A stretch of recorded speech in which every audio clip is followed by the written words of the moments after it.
Nagesh K ಅವರು ಕೂಡ ವೇದಿಕೆಯನ್ನು ಅಲಂಕರಿಸಬೇಕು ಅಂತ ನನ್ನ ಪ್ರೋಗ್ರಾಮ್.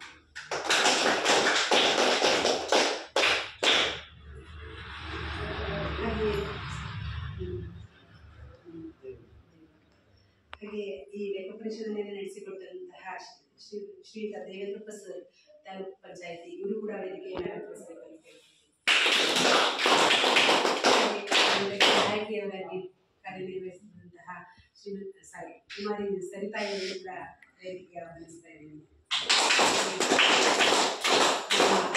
ಶಾಲೆಯ SDMC ಅಧ್ಯಕ್ಷರಾದಂತಹ ಶ್ರೀಯುತ ರಮೇಶ್ SH ಇವರನ್ನು ಕೂಡ ವೇದಿಕೆಗೆ ಆತ್ಮೀಯವಾಗಿ ಆಹ್ವಾನಿಸ್ತಾ ಇದ್ದೀನಿ.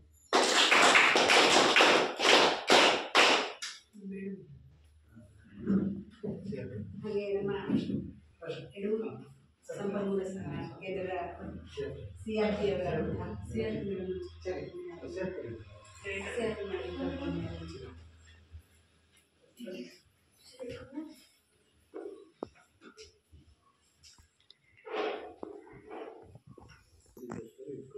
ಅಧ್ಯಕ್ಷತೆಯನ್ನು ವಹಿಸಿಕೊಂಡು ಅಧ್ಯಕ್ಷತೆಯನ್ನು ವಹಿಸಿಕೊಂಡಂತಹ ಶ್ರೀಯುತ ಶರೀಫ್ ಇವರನ್ನ ಈ ಸಭೆಗೆ ಆತ್ಮೀಯವಾಗಿ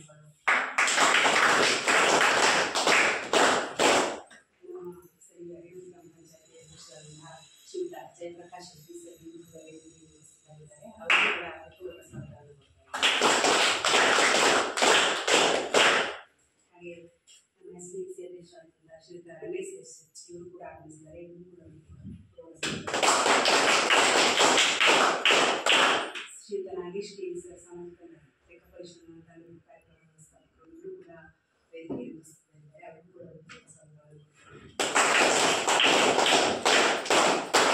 ನಮ್ಮ ಸಮೂಹ ಸಂಪನ್ಮೂಲದ ಕೇಂದ್ರವಿದ್ದಂತಹ ಶ್ರೀಮತಿ ರೇಖಾ ಪೀಕುಲ ಇವರು ಕೂಡ ಹಾಜರಿದ್ದಾರೆ. ಇವರು ಕೂಡ ಈ ಕಾರ್ಯಕ್ರಮದಲ್ಲಿ ಭಾಗವಹಿಸಿರುವ ಜಿಲ್ಲಾ SDMC ಪದಾಧಿಕಾರಿಗಳು, ಪೋಷಕ ವೃಂದ, ಪ್ರೀತಿಯ ಶಿಕ್ಷಕ ಬಂಧುಗಳು, ಪ್ರೀತಿಯ ಮಕ್ಕಳು ಇವರೆಲ್ಲರಿಗೂ ಸ್ವಾಗತವನ್ನು ಕೊಡ್ತೀನಿ. ಹಾಗೆ ಈ ಕಾರ್ಯಕ್ರಮವನ್ನು ನೆರವೇರಿಸಿಕೊಟ್ಟಂತಹ ದೇವೇಂದ್ರಪ್ಪ ಸರ್ ಹಾಗೂ ಶ್ರೀ ಸರಿತಾ ಕೂಡ ಪೂರ್ವಕ ಸ್ವಾಗತವನ್ನು ಕೊಡ್ತೀನಿ.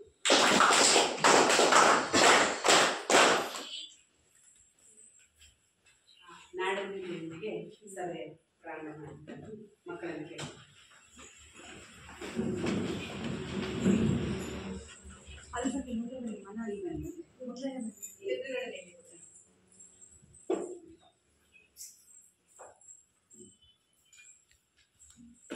All class attention.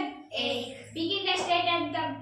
Jai Bharat Jananiya Tanujate, Jaya He Karnataka Mate, Jai Sundara Nadivanagala Nade, Jaya He Rasa Rushigala Veede, Jai Bharat Jananiya Tanujate, Jaya He Karnataka Mate, Bhudeviya Makutadana Vamaniye, Gandhada Chandada Honnina Gani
जय हे कर्नाटक माते.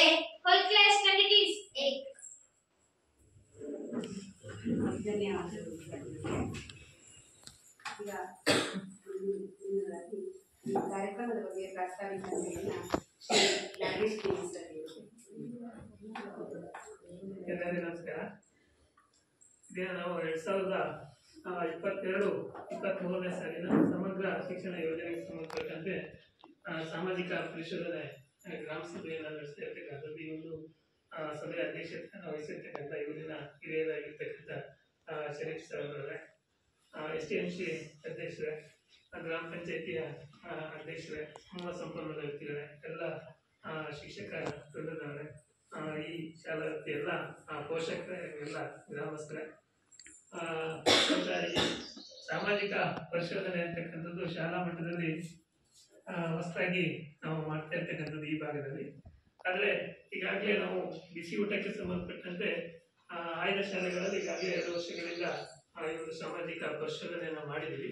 ಆದರೆ ಸರ್ಕಾರದ ಹೊಸ ಆದೇಶದಂತೆ ಈ ಸಮಗ್ರ ಶಿಕ್ಷಣ ಯೋಜನೆಯನ್ನು ಕೂಡ ಈ ಒಂದು ಸಾಮಾಜಿಕ ಪರಿಶೋಧನೆ ಒಳಪಡಿಸಬೇಕು ಅಂತಕ್ಕಂಥದ್ದನ್ನ ಈ ಸರಿಯಿಂದ ಒಂದು ಆದೇಶ ಇದೆ.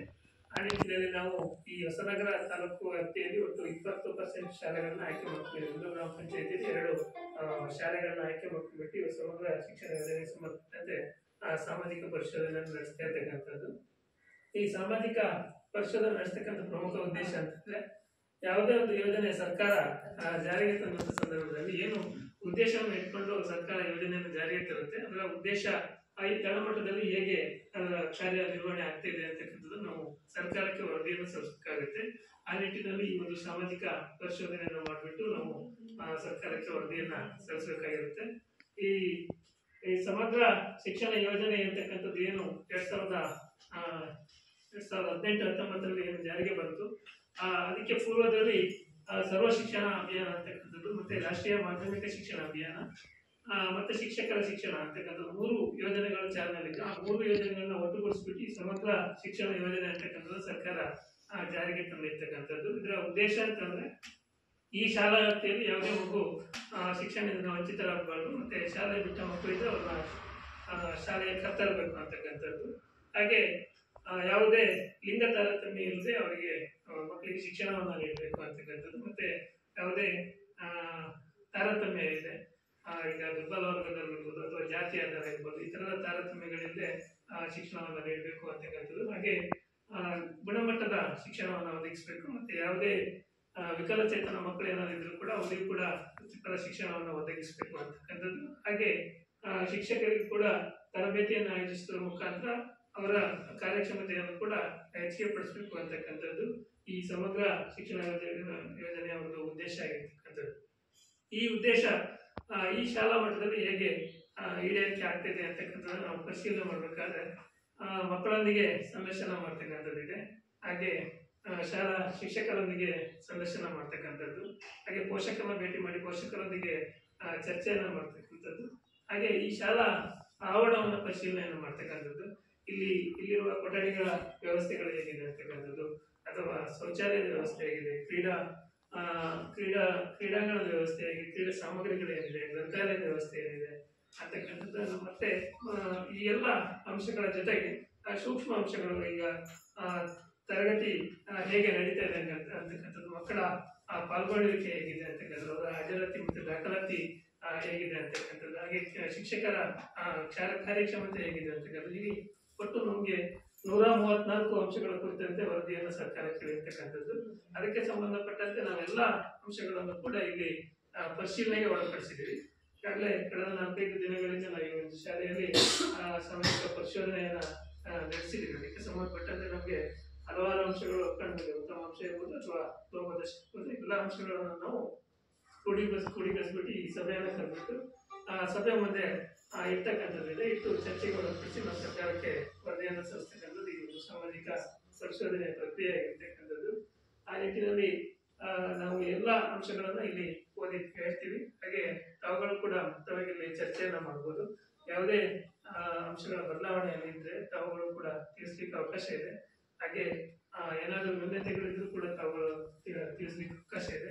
ಹಾಗೆ ಒಟ್ಟಾರೆಯಾಗಿ ಎಲ್ಲರೂ ಕೂಡಿ ಒಂದು ಉತ್ತಮ ವರದಿ ವರದಿಯನ್ನು ಸರ್ಕಾರಕ್ಕೆ ಸಲ್ಲಿಸೋಣ ಅಂತ ಹೇಳ್ತಾ ವಾಸ್ತವಿಕವಾಗಿ ಮಾತಾಡಲಿಕ್ಕೆ ಅವಕಾಶ ಕೊಡಿ. ನಮ್ಮೆಲ್ಲರಿಗೂ ಒಂದು ಮಾತಾಡ್ತೀನಿ.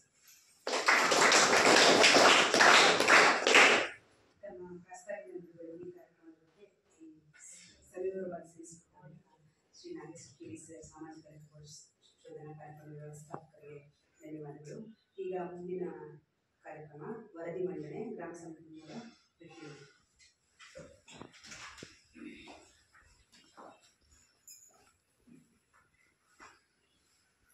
ಎಲ್ಲರಿಗೂ ನಮಸ್ಕಾರ. ಒಂದೇ ಸೆಟ್ ಮಾಡಿದ್ರೆ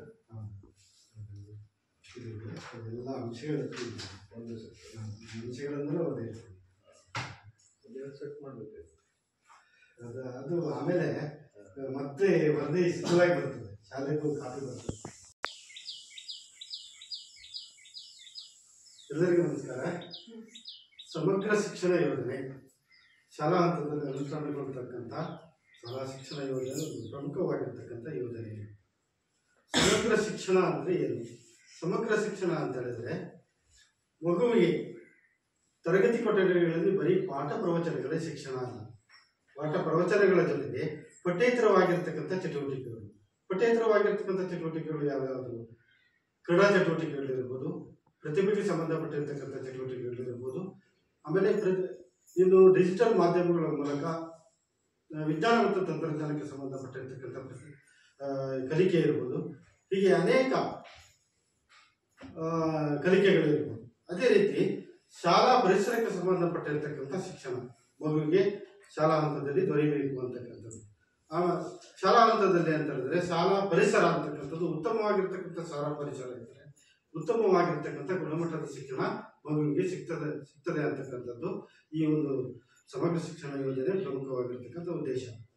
ಶಾಲಾ ಪರಿಸರ ಅಂದರೆ ಉತ್ತಮವಾಗಿರ್ತಕ್ಕಂಥ ಶಾಲಾ ಕಟ್ಟಡ, ಶಾಲಾ ಕಟ್ಟಡದಲ್ಲಿ ಉತ್ತಮವಾಗಿರ್ತಕ್ಕಂಥ ತರಗತಿ ಕೊಠಡಿಗಳು, ಅಲ್ಲಿ ಪಾಠೋಪಕರಣಗಳು, ಪೀಠೋಪಕರಣಗಳು, ಗ್ರಂಥಾಲಯ ಇರ್ಬೋದು, ಆಮೇಲೆ ಕ್ರೀಡಾ ಸಾಮಗ್ರಿಗಳಿರ್ಬೋದು, ಆಮೇಲೆ ಒಂದು ಉತ್ತಮವಾಗಿರ್ತಕ್ಕಂಥ ಶೌಚಾಲಯದ ವ್ಯವಸ್ಥೆ ಇರ್ಬೋದು, ಶೌಚಾಲಯದಲ್ಲಿ ನೀರಿನ ವ್ಯವಸ್ಥೆ ಇರ್ಬೋದು, ಆಮೇಲೆ ಶೌಚಾಲಯ ಶುದ್ಧವಾಗಿರ್ತಕ್ಕಂಥದ್ದು ಅದು ಯಾವಾಗಲೂ ಶುದ್ಧವಾಗಿರಬೇಕು ಅಂತಕ್ಕಂಥದ್ದು, ಆಮೇಲೆ ಶಾಲೆ ಸುತ್ತ ಕಾಂಪೌಂಡ್ ವ್ಯವಸ್ಥೆ ಇರ್ಬೋದು. ಹೀಗೆ ಶಾಲೆ ಒಂದು ಉತ್ತಮವಾಗಿರ್ತಕ್ಕಂಥ ವಾತಾವರಣವನ್ನು ಹೊಂದಿದರೆ ಗುಣಮಟ್ಟದ ಶಿಕ್ಷಣ ದೊರೆಯುತ್ತದೆ ಅಂತಕ್ಕಂಥದ್ದು ಸರ್ಕಾರದ ಉದ್ದೇಶ. ಹಾಗಾಗಿ ಒಂದು ಸಮಗ್ರ ಶಿಕ್ಷಣ ಯೋಜನೆಯಲ್ಲಿ ಇವೆಲ್ಲವೂ ಒಳಗೊಂಡಿದ್ದರೆ ಏನಾಗ್ತದೆ, ಮಗುವಿಗೆ ಗುಣಮಟ್ಟದ ಶಿಕ್ಷಣ ದೊರೆಯುತ್ತದೆ ಅಂತಕ್ಕಂಥ ಉದ್ದೇಶವನ್ನು ಇಟ್ಟುಕೊಂಡು 2018ರಲ್ಲಿ ಸಮಗ್ರ ಶಿಕ್ಷಣ ಯೋಜನೆಯನ್ನು ಸರ್ಕಾರ ಜಾರಿಗೆ ತಂದಾಗಲಿಂದ ಶಾಲಾ ಹಂತದಲ್ಲಿ ಯಾವ ರೀತಿ ಈಗ ಈ ಒಂದು ಯೋಜನೆ ಅನುಷ್ಠಾನಗೊಂಡಿದೆ, ಅದರ ಕಾರ್ಯಚಟುವಟಿಕೆಗಳು ಅನುಷ್ಠಾನ ಆಗಿದೆ ಅಂತಕ್ಕಂಥದ್ದು ಸರ್ಕಾರಕ್ಕೆ ಗೊತ್ತಾಗಬೇಕಾಗಿದೆ. ಸರ್ಕಾರಕ್ಕೆ ನೇರವಾಗಿ ಆಯಾಯ ಶಾಲೆಗಳಲ್ಲಿ ಬಂದು ನೋಡ್ಲಿಕ್ಕೆ ಆಗೋದಿಲ್ಲ. ಆಮೇಲೆ ಶಿಕ್ಷಣದ ನಿಯಮಗಳನ್ನು ರೂಪಿಸ್ತಾರಲ್ಲ ಶಿಕ್ಷಣ ತಜ್ಞರು, ಮೇಲ್ಮಟ್ಟದಲ್ಲಿರ್ತಕ್ಕಂಥವ್ರು, ಅವರು ಬಂದು ಎಲ್ಲ ಶಾಲೆಗಳಲ್ಲೇ ಬಂದು ಅದರ ನಿಯಮಗಳನ್ನು ತಳಹಂತದಲ್ಲಿ ಏನೇನು ಅನುಷ್ಠಾನ ಆಗ್ತದೆ ಅಂತಕ್ಕಂಥದ್ದನ್ನು ನೋಡಲಿಕ್ಕೆ ಆಗೋದಿಲ್ಲ. ಹಾಗಾಗಿ ಸರ್ಕಾರ ಒಂದು ಆದೇಶವನ್ನು ಹೊರಡಿಸಿ ಅದನ್ನು ಸಾಮಾಜಿಕ ಪರಿಶೋಧನೆಗೆ ಒಳಪಡಿಸಿದೆ. ಸಾಮಾಜಿಕ ಪರಿಶೋಧನೆಗೆ ಒಳಪಡಿಸಿ ಅದರಲ್ಲಿ ಈ ಅಂಶಗಳು ಏನೇನು ಈಡೇರಿಕೆ ಆಗಿದೆ ಅಂತಕ್ಕಂಥದ್ದನ್ನು ಪರಿಶೀಲನೆಗೆ ಒಳಪಡಿಸಿದೆ. ಅದರಂತೆ ಸರ್ಕಾರದ ಆದೇಶದಂತೆ ಯೋಜನೆಯ ಮಾರ್ಗಸೂಚಿ ಪ್ರಕಾರ ಸರ್ಕಾರದ ವೇಳಾಪಟ್ಟಿಯಂತೆ ಈ ಶಾಲೆಯಲ್ಲಿ ನಾವು ಕಳೆದ 4-5 ದಿನಗಳಿಂದ ಸಾಮಾಜಿಕ ಪರಿಶೋಧನೆಯನ್ನು ಮಾಡಿದ್ದೇವೆ. ಅದರಲ್ಲಿ ಏನೇನು ಅಂಶಗಳನ್ನು ನಾವು ಪರಿಶೀಲನೆ ಮಾಡಿದ್ದೇವೆ ಅಂತಕ್ಕಂಥ ಅಂಶಗಳನ್ನು ನಾನೀಗ ಸಭೆಯ ಮುಂದೆ ಮಂಡಿಸ್ತಾ ಇದ್ದೇನೆ. ಅದರಲ್ಲಿ 2022-23ನೇ ಸಾಲಿನಲ್ಲಿ ಸಮಗ್ರ ಶಿಕ್ಷಣ ಯೋಜನೆ ಅಡಿಯಲ್ಲಿ ಏನೇನು ಕಾರ್ಯಚಟುವಟಿಕೆಗಳು ಈ ಶಾಲಾ ಹಂತದಲ್ಲಿ ಅನುಷ್ಠಾನಗೊಂಡಿದೆ ಅಂತಕ್ಕಂಥದ್ದನ್ನು ನಾವು ಸಾಮಾಜಿಕ ಪರಿಶೋಧನೆಗೆ ಒಳಪಡಿಸಿದ್ದೇವೆ. ಅದರಲ್ಲಿ ಕೆಲವು ಅಂಶಗಳು ಕಂಡುಬಂದಿದೆ. ಯಾವ್ಯಾವ ಅಂಶಗಳು ಅಂತಕ್ಕಂಥದ್ದು ಅದರಲ್ಲಿ 22-23ನೇ ಸಾಲಿನಲ್ಲಿ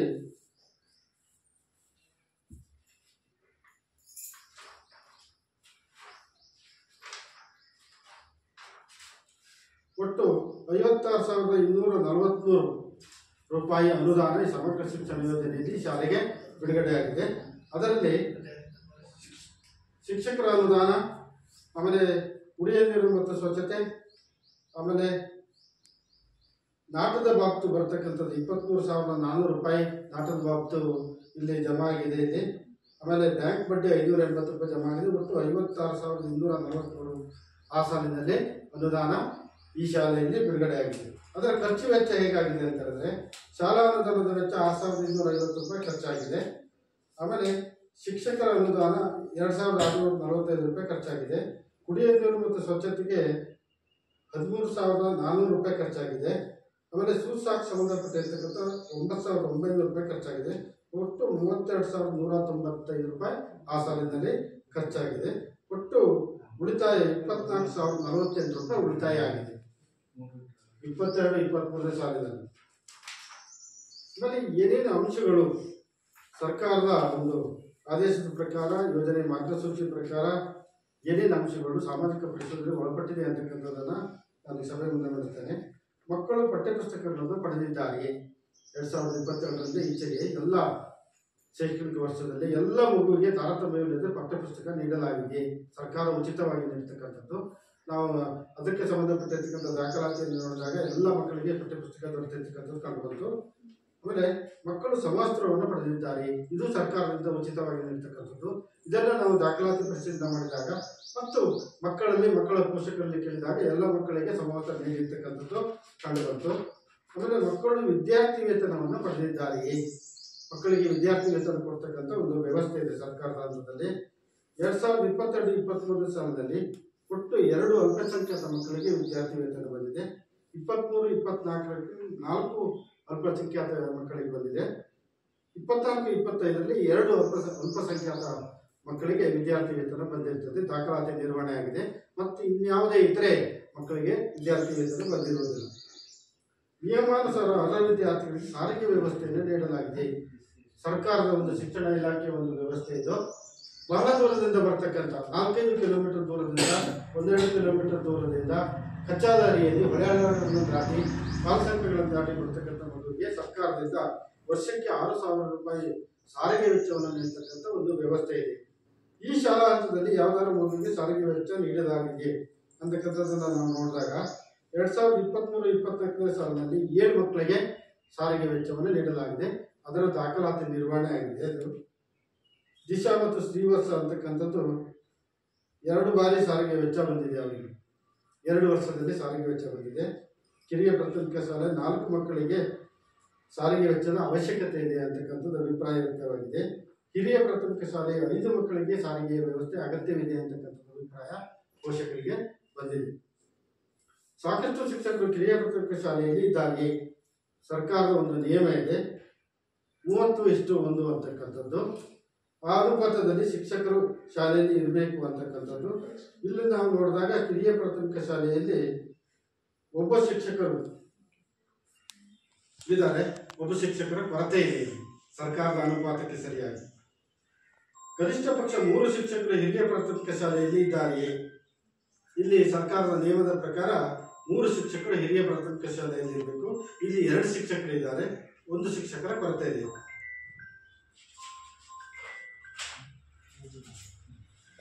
ಆಮೇಲೆ ವೃತ್ತಿ ಶಿಕ್ಷಣಕ್ಕೆ ಸಂಬಂಧಪಟ್ಟಿರ್ತಕ್ಕಂಥ ಶಿಕ್ಷಕರಿದ್ದಾರೆ, ಆ ರೀತಿ ಶಿಕ್ಷಕರಿಲ್ಲ. ಪೂರ್ಣಾವಧಿಯ ಮುಖ್ಯ ಶಿಕ್ಷಕರು ಇದ್ದಾರೆ ಅಂತಕ್ಕಂಥದ್ದು. ಪೂರ್ಣಾವಧಿಯ ಮುಖ್ಯ ಶಿಕ್ಷಕರು ಈ ಶಾಲೆಯಲ್ಲಿ ಇಲ್ಲ. ಕಿರಿಯ ಪ್ರಾಥಮಿಕ ಶಾಲೆಯಲ್ಲಿ ಕನಿಷ್ಠ ಪಕ್ಷ 200 ಕೆಲಸದ ದಿನಗಳು ನಿರ್ವಹಣೆ ಆಗಿದೆ ಅಂತಕ್ಕಂಥದ್ದು. ಇದು ಶಿಕ್ಷಣ ಇಲಾಖೆ ನಿಯಮ. ಇದು ಕಿರಿಯ ಪ್ರಾಥಮಿಕ ಶಾಲೆಯಲ್ಲಿ ಒಂದು ಶೈಕ್ಷಣಿಕ ವರ್ಷದಲ್ಲಿ 200 ದಿನಗಳ ಕೆಲಸವನ್ನು ಕನಿಷ್ಠ ಪಕ್ಷ ನಿರ್ವಹಣೆ ಆಗಬೇಕು. ಈ ಶಾಲೆಯಲ್ಲಿ 232 ಕೆಲಸದ ದಿನಗಳು ನಿರ್ವಹಣೆ ಆಗಿದೆ, ದಾಖಲೆ ನಿರ್ವಹಿಸಲಾಗಿದೆ. ಹಿರಿಯ ಪ್ರಾಥಮಿಕ ಶಾಲೆಯಲ್ಲಿ 220 ಕೆಲಸದ ದಿನಗಳನ್ನು ನಿರ್ವಹಣೆ ಮಾಡಬೇಕಾಗ್ತದೆ. ಇಲ್ಲಿ 232 ಕೆಲಸದ ದಿನಗಳು ನಿರ್ವಹಣೆ ಆಗಿದೆ, ದಾಖಲೆಗಳು ನಿರ್ವಹಿಸಲಾಗಿದೆ. ಆಮೇಲೆ ಸದರಿ ಹಿಂದಿನ ಸಾಲಿನ ಮಾಹಿತಿಗಳಲ್ಲಿ ವಿದ್ಯಾರ್ಥಿಗಳ ಸರಾಸರಿ ದಾಖಲಾತಿ 80%ಕ್ಕಿಂತ ಹೆಚ್ಚಿದೆ ಅಂತಕ್ಕಂಥದ್ದನ್ನು ಪರಿಶೀಲನೆ ಮಾಡಬೇಕು. ನಾವು ದಾಖಲಾತಿಯನ್ನು ಪರಿಶೀಲನೆ ಮಾಡಿದ್ವಿ. 6ನೇ ತರಗತಿಯ ರಶ್ಮಿತಾ ಅಂತಕ್ಕಂಥದ್ದು ಒಂದು ವಿದ್ಯಾರ್ಥಿ 80%ಕ್ಕಿಂತ ಕಡಿಮೆ ಹಾಜರಾತಿ ಇರ್ತಕ್ಕಂಥದ್ದು ಕಂಡುಬಂತು. ಮತ್ತು ಉಳಿದ ಎಲ್ಲ ಮಕ್ಕಳು 80ಕ್ಕಿಂತ ಹೆಚ್ಚಿನ ಹಾಜರಾತಿ ಇರ್ತಕ್ಕಂಥದ್ದು ಕಂಡುಬಂತು. ಶಾಲೆಗೆ ಬರುವ ಮಾರ್ಗವು ಸುರಕ್ಷಿತವಾಗಿದೆಯೇ ಅಂತಕ್ಕಂಥದ್ದನ್ನು ನಾವು ಪರಿಶೀಲನೆ ಮಾಡಿಕೊಡ್ಬೇಕಾಗ್ತದೆ. ಶಿಕ್ಷಕರನ್ನು ಕೇಳಬೇಕು, ಮಕ್ಕಳನ್ನು ಕೇಳಬೇಕು, ಮಕ್ಕಳ ಪೋಷಕರನ್ನು ಕೇಳಬೇಕು. ಅದರಲ್ಲಿ ದಿಗಂತ್ ಅಂತಕ್ಕಂಥದ್ದು 7ನೇ ತರಗತಿ ವಿದ್ಯಾರ್ಥಿ 5 ಕಿಲೋಮೀಟರ್ ದೂರದಿಂದ ಬರ್ತಕ್ಕಂಥದ್ದು. ಶ್ರೀವತ್ಸ ಅಂತಕ್ಕಂಥದ್ದು 7ನೇ ತರಗತಿ ವಿದ್ಯಾರ್ಥಿ 5 ಕಿಲೋಮೀಟರ್ ದೂರದಿಂದ ಬರ್ತಕ್ಕಂಥ ಮಕ್ಕಳನ್ನ ನಾವು ಪರಿಶೀಲನೆ ನೋಡಿದಾಗ ಆ ಮಗು ಬಹಳ ದೂರದಿಂದ ಬರ್ತಕ್ಕಂಥದ್ದು, ದಾರಿ ಅಷ್ಟು ಸುರಕ್ಷಿತವಾಗಿಲ್ಲ ಅಂತಕ್ಕಂಥ ಅಭಿಪ್ರಾಯ ವ್ಯಕ್ತವಾಯಿತು. ಹೆಚ್ಚಿನ ಸಂಖ್ಯೆಯ ಮಕ್ಕಳಿಗೆ ಶಾಲೆಯ ದೂರವಿದ್ದು ಯಾವುದೇ ಸಾರಿಗೆ ವ್ಯವಸ್ಥೆಯನ್ನು ನೀಡಲಾಗಿಲ್ಲ. ಸಾರಿಗೆ ವ್ಯವಸ್ಥೆ ಇಲ್ಲ ಅಂತಕ್ಕಂಥದ್ದು. ಆಮೇಲೆ ಮಕ್ಕಳನ್ನು ಅವರ ವಯಸ್ಸಿನನುಗುಣವಾಗಿ ತರಗತಿಗೆ ದಾಖಲಾತಿ ಮಾಡಿಕೊಳ್ಳಲಾಗಿದೆ. ಸರ್ಕಾರ ನಿಗದಿಪಡಿಸಿರ್ತಕ್ಕಂಥ ಒಂದು ವಯಸ್ಸಿರ್ತದೆ. ಆ ವಯಸ್ಸಿಗೆ ಸರಿಯಾಗಿ ಶಾಲೆ ಅವರನ್ನು ದಾಖಲಾತಿ ಮಾಡಿಕೊಳ್ಬೇಕಾಗ್ತದೆ. ನಾವು ದಾಖಲಾತಿ ಪರಿಶೀಲನೆ ಮಾಡಿದಾಗ ಅದೇ ರೀತಿ ಮಕ್ಕಳನ್ನು ದಾಖಲಾತಿ ಮಾಡಿಕೊಂಡಿರ್ತಕ್ಕಂಥದ್ದು ಕಂಡು ಬಂತು. ಆಮೇಲೆ ಮಕ್ಕಳು ತಡವಾಗಿ ಶಾಲೆಗೆ ದಾಖಲಾದರೂ ಅವರಿಗೆ ತರಬೇತಿಯನ್ನು ನೀಡಲಾಗಿದೆ. ಆ ರೀತಿಯಾಗಿರ್ತಕ್ಕಂಥ ಪ್ರಕರಣ ಇಲ್ಲ. ಸೂಕ್ತ ದಾಖಲೆಗಳಿಲ್ಲದ ಕಾರಣ ಶಾಲಾ ದಾಖಲಾತಿಯನ್ನು ನಿರಾಕರಿಸಲಾಗಿದೆ. ಯಾವುದೇ ಮಗುವಿನ ದಾಖಲಾತಿಯನ್ನು ಶಾಲೆ ನಿರಾಕರಿಸುವಂಗಿಲ್ಲ. ಕನಿಷ್ಠ ಒಂದು ದಾಖಲಾತಿಯನ್ನಾದರೂ ಪಡ್ಕೊಂಡು ಆ ಮಗುವನ್ನು ಶಾಲೆಗೆ ದಾಖಲಾತಿ ಮಾಡಿಕೊಳ್ಬೇಕಾಗ್ತದೆ. ಆ ರೀತಿಯಾಗಿರ್ತಕ್ಕಂಥ ಪ್ರಕರಣ ಇಲ್ಲ ಅಂತಕ್ಕಂಥ ಅಭಿಪ್ರಾಯ ವ್ಯಕ್ತವಾಯಿತು. ಹೆಚ್ಚಿನ ಮಕ್ಕಳು ಶಾಲೆಯಿಂದ ಹೊರಗಿದ್ದಾರೆ. ಯಾವುದಾದ್ರೂ ಮಗು ದಾಖಲಾಗಿ ಅಥವಾ ದಾಖಲಾಗದೆ ಮಗು ಕಲಿಕೆಯಿಂದ ಹೊರಗಿದೆಯೇ ಅಂತಕ್ಕಂಥದ್ದನ್ನು ನಾವು ಸುತ್ತಮುತ್ತ ಎಲ್ಲ ಪರಿಶೀಲನೆ ಒಳಪಡಿಸಿದ್ವಿ. ಯಾವುದೇ ಮಗು ದಾಖಲಾತಿಯಿಂದ ಹೊರಗಡೆ ಇರ್ತಕ್ಕಂಥದ್ದು, ಕಲಿಕೆಯಿಂದ ಹೊರಗಡೆ ಇರ್ತಕ್ಕಂಥದ್ದು ಕಂಡು ಬಂದಿಲ್ಲ. ಶಾಲೆಗೆ ದಾಖಲಾಗಿ ನಂತರ ಹೊರಗುಳಿದ ಮಕ್ಕಳ ಸಂಖ್ಯೆ ಯಾವುದೂ ಇಲ್ಲ. ಮಕ್ಕಳನ್ನು ಹೊರಹಾಕಿರುವ ಸಂಖ್ಯೆ ಯಾವುದೂ ಇಲ್ಲ. ದುರ್ಬಲ ವರ್ಗದ ಮಕ್ಕಳಿಗೆ ತಾರತಮ್ಯ ಮಾಡಲಾಗ್ತಿದೆಯೇ? ಯಾವುದೇ ತಾರತಮ್ಯ ಮಾಡಲಿಲ್ಲ. ಎಲ್ಲರಿಗೂ ಸಮಾನವಾಗಿರ್ತಕ್ಕಂಥ ಉಚಿತವಾಗಿರ್ತಕ್ಕಂಥ ಶಿಕ್ಷಣ. ಆಮೇಲೆ ಮಕ್ಕಳನ್ನು ದೈಹಿಕ ಶಿಕ್ಷೆಗೆ ಒಳಪಡಿಸಲಾಗ್ತಿದೆಯೇ? ಈ ರೀತಿಯಾಗಿರ್ತಕ್ಕಂಥದ್ದು ಒಂದು ಕಡ್ಡಾಯವಾಗಿರ್ತಕ್ಕಂಥ ನಿಯಮ ಶಿಕ್ಷಣ ಇಲಾಖೆಯಿದ್ದು. ಈ ರೀತಿಯಾಗಿರ್ತಕ್ಕಂಥ ಪ್ರಕರಣ ಇಲ್ಲ ಅಂತಕ್ಕಂಥ ಅಭಿಪ್ರಾಯ ವ್ಯಕ್ತವಾಯಿತು. ಮಕ್ಕಳನ್ನು ಮಾನಸಿಕ ಕಿರುಕುಳಕ್ಕೆ ಒಳಪಡಿಸಲಾಗಿದೆಯೇ? ಇದು ಅತ್ಯಂತ ಸೂಕ್ಷ್ಮವಾಗಿರ್ತಕ್ಕಂಥ ಒಂದು ಅಂಶವಾಗಿದೆ. ನಾವು ಅನೇಕ ಮಾಧ್ಯಮಗಳಲ್ಲಿ, ಪತ್ರಿಕೆಗಳಲ್ಲಿ ನಾವು ನೋಡ್ತೇವೆ. ಬೇರೆ ಬೇರೆ ಪ್ರದೇಶಗಳಲ್ಲಿ ಈ ರೀತಿಯಾಗಿರ್ತಕ್ಕಂಥ ಪ್ರಕರಣ ಕಂಡುಬಂದಿರ್ತಕ್ಕಂಥದ್ದು. ನಾವು ಇಲ್ಲಿ ಅದನ್ನು ಎಲ್ಲ ಪರಿಶೀಲನೆ ಒಳಪಡಿಸಿದಾಗ ಈ ರೀತಿಯಾಗಿರ್ತಕ್ಕಂಥ ಪ್ರಕರಣ ಇಲ್ಲ ಅಂತಕ್ಕಂಥ ಅಭಿಪ್ರಾಯ ವ್ಯಕ್ತವಾಯಿತು. ಆಮೇಲೆ ಮಕ್ಕಳನ್ನು ಲೈಂಗಿಕ ಕಿರುಕುಳಕ್ಕೆ ಒಳಪಡಿಸಲಾಗಿದೆ. ಈ ರೀತಿಯಾಗಿರ್ತಕ್ಕಂಥ ಪ್ರಕರಣಗಳು ನಾವು ಮಾಧ್ಯಮಗಳ ಮೂಲಕ ಕೇಳಿದ್ದೇವೆ. ಅನೇಕ ಪ್ರಕರಣಗಳಾಗಿರ್ತಕ್ಕಂಥದ್ದು. ಆದರೆ ಈ ಶಾಲೆಯಲ್ಲಿ ನಾವು ಎಲ್ಲ ಪರಿಶೀಲನೆ ಒಳಪಡಿಸಿದಾಗ ಈ ರೀತಿಯಾಗಿರ್ತಕ್ಕಂಥ ಪ್ರಕರಣ ಇಲ್ಲ ಅಂತಕ್ಕಂಥ ಅಭಿಪ್ರಾಯ ವ್ಯಕ್ತವಾಯಿತು. ಎಲ್ಲ ಅಪೇಕ್ಷಣೀಯ ಮಕ್ಕಳಿಗೆ ವರ್ಗಾವಣೆ ಪ್ರಮಾಣ ಪತ್ರವನ್ನು ನೀಡಲಾಗಿದೆ. TCಗಳನ್ನು ಕೊಡ್ತಕ್ಕಂಥದ್ದು ಅವ್ರು ಕೇಳಿದಾಗ ಆ ರೀತಿಯಾಗಿರ್ತಕ್ಕಂಥದ್ದು ನಾವು ಮಾಡ್ತೇವೆ ಅಂತಕ್ಕಂಥ ಅಭಿಪ್ರಾಯ ವ್ಯಕ್ತವಾಯಿತು. ವಿಶೇಷ ಅಗತ್ಯವುಳ್ಳ ಮಕ್ಕಳನ್ನು ಗುರುತಿಸಿ ಮೌಲ್ಯಾಂಕನ ಮಾಡಲಾಗಿದೆ. ವಿಶೇಷ ಅಗತ್ಯವುಳ್ಳ ಮಕ್ಕಳು ಅಂದರೆ ಅಂಗವಿಕಲ, ದೈಹಿಕವಾಗಿರ್ತಕ್ಕಂಥ ಅಂಗವಿಕಲತೆ ಇರ್ಬೋದು, ದೃಷ್ಟಿಮಾಂದ್ಯ ಅಂಗವಿಕಲತೆ, ಕಿವುಡು, ಬಾಯಿ ಬಾರದೇ ಇರತಕ್ಕಂಥ ಅಂಗವಿಕಲತೆ, ಇದಕ್ಕೆ ಸಂಬಂಧಪಟ್ಟಿರ್ತಕ್ಕಂಥ ವಿಶೇಷ ಚೇತನ ಮಗು. ಒಂದು ಮಗು ಇದೆ, ವೇದಾಂತ ಅಂತಕ್ಕಂಥದ್ದು 4ನೇ ತರಗತಿ, ಬುದ್ಧಿಮಾಂದ್ಯಕ್ಕೆ ಸಂಬಂಧಪಟ್ಟಿರ್ತಕ್ಕಂಥ ಮಗು ಇದು. ವಿಶೇಷ ಅಗತ್ಯವುಳ್ಳ ಮಕ್ಕಳಿಗೆ ಸಾಧನ ಸಲಕರಣೆಗಳನ್ನು ನೀಡಲಾಗಿದೆ. ಅವರಿಗೆ ವಿಶೇಷವಾಗಿರ್ತಕ್ಕಂಥ ಆರೋಗ್ಯದ ಒಂದು ತಪಾಸಣೆ ಮಾಡ್ತಕ್ಕಂಥ ವಿಶೇಷ ತಂಡ ಇರ್ತದೆ. ತಾಲೂಕು ಹಂತದಲ್ಲಿ, ಜಿಲ್ಲಾ ಹಂತದಲ್ಲಿ ಅವರು ಬಂದು ಅವರನ್ನು ತಪಾಸಣೆಗೆ ಒಳಪಡಿಸಿ ಅವರಿಗೆ ಯಾವ ರೀತಿಯಾಗಿರ್ತಕ್ಕಂಥ ಆರೋಗ್ಯ ಒಂದು ವ್ಯವಸ್ಥೆ ಇದೆ ಅಂತಕ್ಕಂಥದ್ದನ್ನು ಅದನ್ನು ಶಿಫಾರಸು ಮಾಡಿ ಅವರಿಗೆ ಸಾಧನ ಸಲಕರಣೆಗಳನ್ನು ನೀಡತಕ್ಕಂಥ ಒಂದು ವ್ಯವಸ್ಥೆ ಇದೆ. ಇಲ್ಲಿ 3 ಮಕ್ಕಳಿಗೆ ಕಣ್ಣಿನ ಕನ್ನಡಕವನ್ನು ನೀಡಿರ್ತಕ್ಕಂಥದ್ದು. ಅವರನ್ನು ಪರೀಕ್ಷೆಗೆ ಒಳಪಡಿಸಿ 3 ಮಕ್ಕಳಿಗೆ ಕನ್ನಡಕವನ್ನು ನೀಡಿರ್ತಕ್ಕಂಥದ್ದು ದಾಖಲೆ ಮೂಲಕ ಕಂಡುಬಂತು.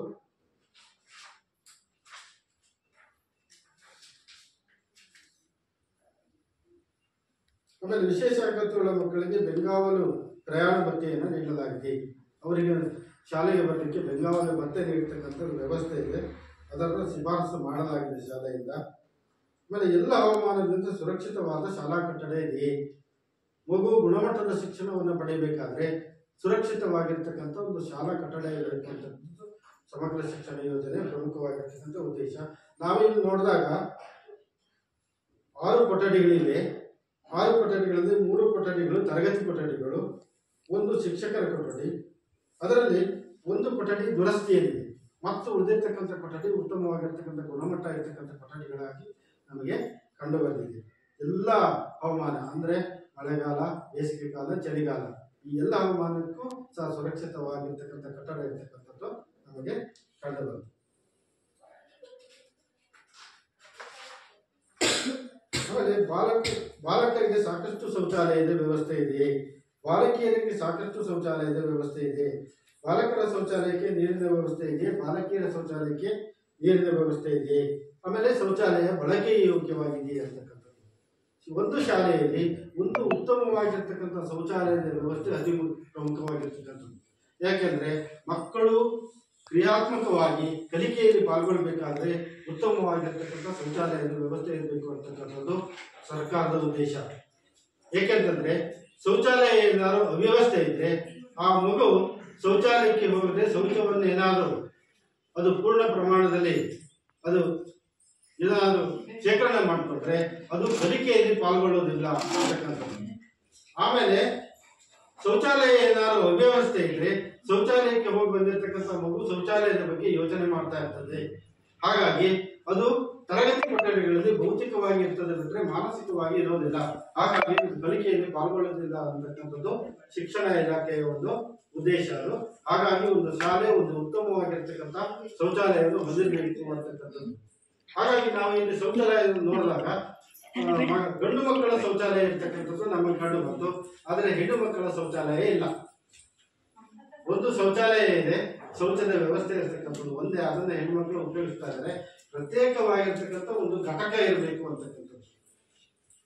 ಪ್ರತ್ಯೇಕವಾಗಿರ್ತಕ್ಕಂಥದ್ದು ಒಂದು ಘಟಕ, ಬಾಲಕರಿಗೆ ಒಂದು ಘಟಕ, ಪ್ರತ್ಯೇಕವಾಗಿರ್ತಕ್ಕಂಥ ಬಾಲಕಿಯರಿಗೆ ಒಂದು ಶೌಚಾಲಯದ ಘಟಕ ಇರಬೇಕು ಅಂತಕ್ಕಂಥದ್ದು ಶಿಕ್ಷಣ ಇಲಾಖೆ ನಿಯಮ. ಅದರಂತೆ ಗಂಡು ಮಕ್ಕಳಿಗೆ ಇದೆ, ಹೆಣ್ಣು ಮಕ್ಕಳಿಗೆ ಶೌಚಾಲಯದ ವ್ಯವಸ್ಥೆ ಅಷ್ಟು ವ್ಯವಸ್ಥಿತವಾಗಿಲ್ಲ. ಆಮೇಲೆ ಬಾಲಕಿಯರ ಶೌಚಾಲಯ ವಿಶೇಷ ಅಗತ್ಯಗಳ ಮಕ್ಕಳು ಬಳಸುವಂತ ಶೌಚಾಲಯ ಇದೆಯೇ? ವಿಶೇಷ ಅಗತ್ಯಗಳ ಮಕ್ಕಳಿದ್ರೆ ವಿಶೇಷ ಅಗತ್ಯಗಳ ಮಕ್ಕಳಿಗೆ ಪ್ರತ್ಯೇಕವಾಗಿರ್ತಕ್ಕಂಥ ಶೌಚಾಲಯ ಇರಬೇಕು ಅಂತಕ್ಕಂಥದ್ದು ಇದು ಒಂದು ಕಡ್ಡಾಯವಾಗಿರ್ತಕ್ಕಂಥ ನಿಯಮ. ಇಲ್ಲಿ ಆ ಮಕ್ಕಳಿಗೆ ಬೇಕಾಗಿರ್ತಕ್ಕಂಥ ಶೌಚಾಲಯದ ವ್ಯವಸ್ಥೆ ಇಲ್ಲ. ಶಾಲೆಯಲ್ಲಿ ಸಾಕಷ್ಟು ಪ್ರಮಾಣದ ನೀರಿನ ಸೌಲಭ್ಯವಿದೆಯೇ? ಸರ್ಕಾರದ ನಿಯಮದ ಪ್ರಕಾರ ಶಾಲೆ ಶುದ್ಧವಾದ ಕುಡಿಯುವ ನೀರನ್ನು ಹೊಂದಿರಬೇಕು ಅಂತಕ್ಕಂಥದ್ದು. ಒಂದು ಶುದ್ಧವಾದ ಕುಡಿಯುವ ನೀರಿನ ಘಟಕವನ್ನು ಹೊಂದಬೇಕು. ಇಲ್ಲದಿದ್ದರೆ ಕೃತಕವಾದ ವಾಟರ್ ಫಿಲ್ಟರ್ಗಳ ಮೂಲಕ ಮಗುವಿಗೆ ಕುಡಿಯುವ ನೀರನ್ನು ಒದಗಿಸಬೇಕು. ಅದೇ ರೀತಿಯಲ್ಲಿ ಮಧ್ಯಾಹ್ನದ ಬಿಸಿ ಊಟದಲ್ಲಿ ಶುದ್ಧವಾದ ಕುಡಿಯುವ ನೀರನ್ನೇ ಬಳಸಿಕೊಂಡು ಬಿಸಿ ಊಟವನ್ನು ತಯಾರು ಮಾಡಿ ಮಕ್ಕಳಿಗೆ ಬಳಕೆಗೆ ಯೋಗ್ಯವಾಗಿರಬೇಕು ಅಂತಕ್ಕಂಥದ್ದು ಸರ್ಕಾರದ ಉದ್ದೇಶ. ಹಾಗಾಗಿ ಒಂದು ಶಾಲೆ ಶುದ್ಧ ಕುಡಿಯುವ ನೀರನ್ನು ಹೊಂದಿರಬೇಕು ಅಂತಕ್ಕಂಥದ್ದು. ನಾವಿಲ್ಲಿ ನೋಡಿದಾಗ ಒಂದು ಬಾವಿಯಲ್ಲಿ ನೀರಿನ ವ್ಯವಸ್ಥೆಯನ್ನು ಮಕ್ಕಳಿಗೆ ಕುಡಿಯಲಿಕ್ಕೆ ಮತ್ತು ಬಿಸಿ ಊಟಕ್ಕೆ ಉಪಯೋಗಿಸ್ತಾ ಇದ್ದಾರೆ. ಅದು ಸಾಮಾನ್ಯವಾಗಿ ಮೇಲ್ನೋಟಕ್ಕೆ ನಮಗೆ ನೀರು ಶುದ್ಧವಾಗಿದ್ದಂತೆ ನಮಗೆ ಕಂಡು ಬಂತು. ಆಮೇಲೆ ಕುಡಿಯುವ ನೀರಿನ ಗುಣಮಟ್ಟ ಉತ್ತಮವಾಗಿದೆಯೇ? ಪ್ರತಿ 6 ತಿಂಗಳಿಗೊಮ್ಮೆ ಶಾಲೆ ಸಂಬಂಧಪಟ್ಟಿರ್ತಕ್ಕಂಥ ತಾಲೂಕು ಮಟ್ಟದಲ್ಲಿ ಒಂದು ಇಲಾಖೆ ಇದೆ. ಆ ಇಲಾಖೆ ಆ ನೀರನ್ನು ಸೇರಿಸಿಕೊಂಡು ಅದನ್ನ ಟೆಸ್ಟ್ ಮಾಡಬೇಕು. ಅದನ್ನ ಟೆಸ್ಟ್ ಮಾಡಿ ಅದರ ಒಂದು ಟೆಸ್ಟಿಂಗ್ ಪ್ರಮಾಣ ಪತ್ರವನ್ನ ತಂದು ಶಾಲೆಯಲ್ಲಿ ಇಟ್ಕೊಳ್ಬೇಕಾಗ್ತದೆ. ನೀರು ಯಾವಾಗ ಕಲುಷಿತ ಆಗ್ತದೆ ಅಂತಕ್ಕಂಥದ್ದನ್ನು ನಮ್ಗೆ ಗೊತ್ತಾಗೋದಿಲ್ಲ. ಮಳೆಗಾಲದಲ್ಲಿ ಹೆಚ್ಚು ಕಲುಷಿತವಾಗ್ತದೆ. ಹಾಗಾಗಿ ಅದು ಪ್ರತಿ 6 ತಿಂಗಳಿಗೊಮ್ಮೆ ಕುಡಿಯುವ ನೀರನ್ನ ಅದನ್ನು ಪರೀಕ್ಷೆಗೊಳಪಡಿಸಿ ಅದರ ಒಂದು ಪರೀಕ್ಷಾ ಮಾಡಿರ್ತಕ್ಕಂಥ ದೃಢೀಕರಣ ಪತ್ರವನ್ನು ಶಾಲೆಯಲ್ಲಿ ನಿರ್ವಹಣೆ ಮಾಡಬೇಕಾಗ್ತದೆ. ಅದನ್ನು ನಿರ್ವಹಣೆ ಮಾಡಲಾಗಿದೆ. ಶಾಲೆಗೆ ವಿದ್ಯುತ್ ಸಂಪರ್ಕವಿದೆಯೇ? ಒಂದು ಶಾಲೆ ಅಂತ ಹೇಳಿದ್ರೆ ಮಗುವಿಗೆ ಗುಣಮಟ್ಟದ ಶಿಕ್ಷಣವನ್ನು ನೀಡಬೇಕಾದ್ರೆ ಸ್ವಾಭಾವಿಕ ಬೆಳಕಿನ ಜೊತೆಗೆ ಕೃತಕವಾಗಿರ್ತಕ್ಕಂಥ ಬೆಳಕಿನ ವ್ಯವಸ್ಥೆ ಇರಬೇಕು. ವಿದ್ಯುತ್ ಸಂಪರ್ಕ ಇಲ್ಲಿ ಸಾಮಾನ್ಯವಾಗಿ ಸ್ವಾಭಾವಿಕವಾಗಿರ್ತಕ್ಕಂಥ ಬೆಳಕು ಉತ್ತಮವಾಗಿದೆ. ಅದೇ ರೀತಿ ವಿದ್ಯುತ್ ಸಂಪರ್ಕ ಇದೆ ಅಂತ ಕಂಡು ಬಂತು. ವಿದ್ಯುತ್ ಸಂಪರ್ಕ ಸಾಮಾನ್ಯವಾಗಿ ಶಾಲೆಯಲ್ಲಿ 6-7ನೇ ತರಗತಿಗೆ ಪ್ರಯೋಗಾಲಯದ ಮೂಲಕ ನಾವು ಪಾಠ ಪ್ರವೃತ್ತಿಗಳನ್ನು ನಿರ್ವಹಣೆ ಮಾಡಬೇಕಾದ್ರೆ ವಿದ್ಯುತ್ತಿನ ಅಗತ್ಯವಿರ್ತದೆ. ಹಾಗಾಗಿ ಒಂದು ಶಾಲೆ ಒಂದು ಉತ್ತಮವಾಗಿರ್ತಕ್ಕಂಥ ವಿದ್ಯುತ್ ಸಂಪರ್ಕವನ್ನು ಹೊಂದಿರಬೇಕು ಅಂತಕ್ಕಂಥದ್ದು ಸರ್ಕಾರದ ಉದ್ದೇಶ. ಇಲ್ಲಿ ವಿದ್ಯುತ್ ಸಂಪರ್ಕ ಇರ್ತಕ್ಕಂಥದ್ದು ಕಂಡು ಬಂತು. ಎಲ್ಲ ಕೊಠಡಿಗಳಲ್ಲಿ ವಿದ್ಯುತ್ ಕಾರ್ಯನಿರ್ವಹಿಸುತ್ತದೆ. ಎಲ್ಲ ಕೊಠಡಿಗಳಲ್ಲಿ ವಿದ್ಯುತ್ ಕಾರ್ಯನಿರ್ವಹಿಸ್ತಾ ಇದೆ. ಶಾಲಾ ಆವರಣದಲ್ಲಿ ಆಟದ ಮೈದಾನ ಇದೆಯೇ? ಪಠ್ಯೇತರವಾಗಿರ್ತಕ್ಕಂಥ ಚಟುವಟಿಕೆಗಳನ್ನು ಉತ್ತೇಜನ ನೀಡಬೇಕಾದ್ರೆ ಒಂದು ಶಾಲೆ ಉತ್ತಮವಾಗಿರ್ತಕ್ಕಂಥ ಸುಸಜ್ಜಿತವಾಗಿರ್ತಕ್ಕಂಥ ಆಟದ ಮೈದಾನವನ್ನು ಹೊಂದಿರಬೇಕು ಅಂತಕ್ಕಂಥದ್ದು. ಇಲ್ಲಿ ನಾವು ನೋಡಿದಾಗ ಒಂದು ಆಟದ ಮೈದಾನ ಇರ್ತಕ್ಕಂಥದ್ದು ನಮಗೆ ಕಂಡುಬರುತ್ತದೆ. ಶಾಲಾ ಆವರಣದ ಸುತ್ತಲೂ ಕಾಂಪೌಂಡ್ ಗೋಡೆ ಇದೆಯೇ? ಇದು ಮಕ್ಕಳ ಸುರಕ್ಷತೆಗೆ ಸಂಬಂಧಪಟ್ಟಿರ್ತಕ್ಕಂಥ ಶಾಲಾ ಆವರಣದ ಸುತ್ತ ಒಂದು ಸುಸಜ್ಜಿತವಾಗಿರ್ತಕ್ಕಂಥ ಶಾಲೆ ಕಾಂಪೌಂಡ್ ಅನ್ನು ಹೊಂದಿರಬೇಕು ಅಂತಕ್ಕಂಥದ್ದು. ಯಾಕೆಂತಂದ್ರೆ ಮಗು ಏನಾದರೂ ಶಿಕ್ಷಕರ ಕಣ್ತಪ್ಪಿಸಿ ಏನಾದರೂ ಶಾಲೆ ಆವರಣದಿಂದ ಹೊರಗಡೆ ಹೋದಾಗ ಅಲ್ಲಿ ಈಗ ಮೇನ್ ರೋಡ್ ಇದ್ದರೆ ಏನಾದರೂ ದಟ್ಟ ವಾಹನಗಳು ಓಡಾಡ್ತಾ ಇರ್ತವೆ. ಅವಾಗ ಮಗುವಿಗೆ ಅಪಾಯವನ್ನು ಬರ್ತಕ್ಕಂಥದ್ದು ಇರ್ತದೆ. ಆಮೇಲೆ ಇಲ್ಲೇ ಶಾಲೆಯ ಸುತ್ತ ಅನೇಕ ಗಿಡ ಮರಗಳು ಕಾಡು ಏನಾದ್ರು ಇದ್ರೆ ಅಲ್ಲಿಂದ ವಿಸರ್ಜಂತಿಗಳು ಶಾಲೆಗೆ ಪ್ರವೇಶ ಮಾಡ್ತಕ್ಕಂಥದ್ದು ಇರ್ತದೆ. ಅದರಿಂದ ಮಗುವಿಗೆ ಅಪಾಯ ಆಗ್ತಕ್ಕಂಥದ್ದು ಇರ್ತದೆ. ಹಾಗಾಗಿ ಸುರಕ್ಷಿತ ದೃಷ್ಟಿಯಿಂದ ಶಾಲೆ ಒಂದು ಉತ್ತಮವಾಗಿರ್ತಕ್ಕಂಥ ಕಾಂಪೌಂಡ್ ಅನ್ನ ಶಾಲೆ ಸುತ್ತ ಇರಬೇಕು ಅಂತಕ್ಕಂಥದ್ದು ಸರ್ಕಾರದ ಉದ್ದೇಶ. ನಾವು ಇಲ್ಲಿ ನೋಡಿದಾಗ 50% ಮಾತ್ರ ಶಾಲೆ ಸುತ್ತ ಕಾಂಪೌಂಡ್ ಇರ್ತಕ್ಕಂಥದ್ದು ಕಂಡು ಬಂತು. ಇನ್ನು 50% ಶಾಲೆ ಸುತ್ತ ಕಾಂಪೌಂಡ್ ಇಲ್ಲ. ಶಾಲೆಯು ಗ್ರಂಥಾಲಯವನ್ನು ಹೊಂದಿದೆ. ಒಂದು ಶಾಲೆ ಗುಣಮಟ್ಟದ ಶಿಕ್ಷಣವನ್ನು ನೀಡಬೇಕಾದ್ರೆ ಒಂದು ಉತ್ತಮವಾಗಿರ್ತಕ್ಕಂಥ ಗ್ರಂಥಾಲಯವನ್ನು ಹೊಂದಿರಬೇಕು ಅಂತಕ್ಕಂಥದ್ದು ನಿಯಮ. ಗ್ರಂಥಾಲಯದಲ್ಲಿ ಎಲ್ಲ ವಿಷಯದ ಪುಸ್ತಕಗಳಿರಬೇಕು. ಭಾಷೆಗಳಿಗೆ ಸಂಬಂಧಪಟ್ಟಂತೆ, ಆಮೇಲೆ ಭಾಷೆಯ ವ್ಯಾಕರಣಗಳಿಗೆ ಸಂಬಂಧಪಟ್ಟಂತೆ, ಆಮೇಲೆ ವಿಜ್ಞಾನಕ್ಕೆ ಸಂಬಂಧಪಟ್ಟಂತೆ, ಗಣಿತಕ್ಕೆ ಸಂಬಂಧಪಟ್ಟಂತೆ, ಸಾಮಾನ್ಯ ಜ್ಞಾನಕ್ಕೆ ಸಂಬಂಧಪಟ್ಟಂತೆ, ಇತ್ತೀಚಿನ ಪ್ರಚಲಿತ ವಿದ್ಯಮಾನಗಳು ಏನು ನಡೀತವೆ ಅದಕ್ಕೆ ಸಂಬಂಧಪಟ್ಟಂತೆ ಎಲ್ಲ ವಿಷಯಗಳ ಪುಸ್ತಕಗಳನ್ನು ಹೊಂದಿರಬೇಕು ಅಂತಕ್ಕಂಥದ್ದು. ಇಲ್ಲಿ ನಾವು ನೋಡಿದಾಗ ಗ್ರಂಥಾಲಯ ಇರ್ತಕ್ಕಂಥದ್ದು ಕಂಡು ಬಂತು. ಅದರಲ್ಲಿ ಎಲ್ಲ ವಿಷಯಗಳ ಪುಸ್ತಕಗಳಿರ್ತಕ್ಕಂಥದ್ದು ನಮಗೆ ಕಂಡು ಬಂತು. ಒಟ್ಟು 1026 ಪುಸ್ತಕಗಳು ಇರ್ತಕ್ಕಂಥದ್ದು ಕಂಡು ಬಂತು. ಅದರ ಒಂದು ದಾಖಲಾತಿ ಗ್ರಂಥಾಲಯದ ನಿರ್ವಹಣೆ ಇರ್ತಕ್ಕಂಥದ್ದು ನಾವು ಇಲ್ಲಿ ಪರಿಶೀಲನೆಗೆ ಒಳಪಡಿಸಿದ್ವಿ.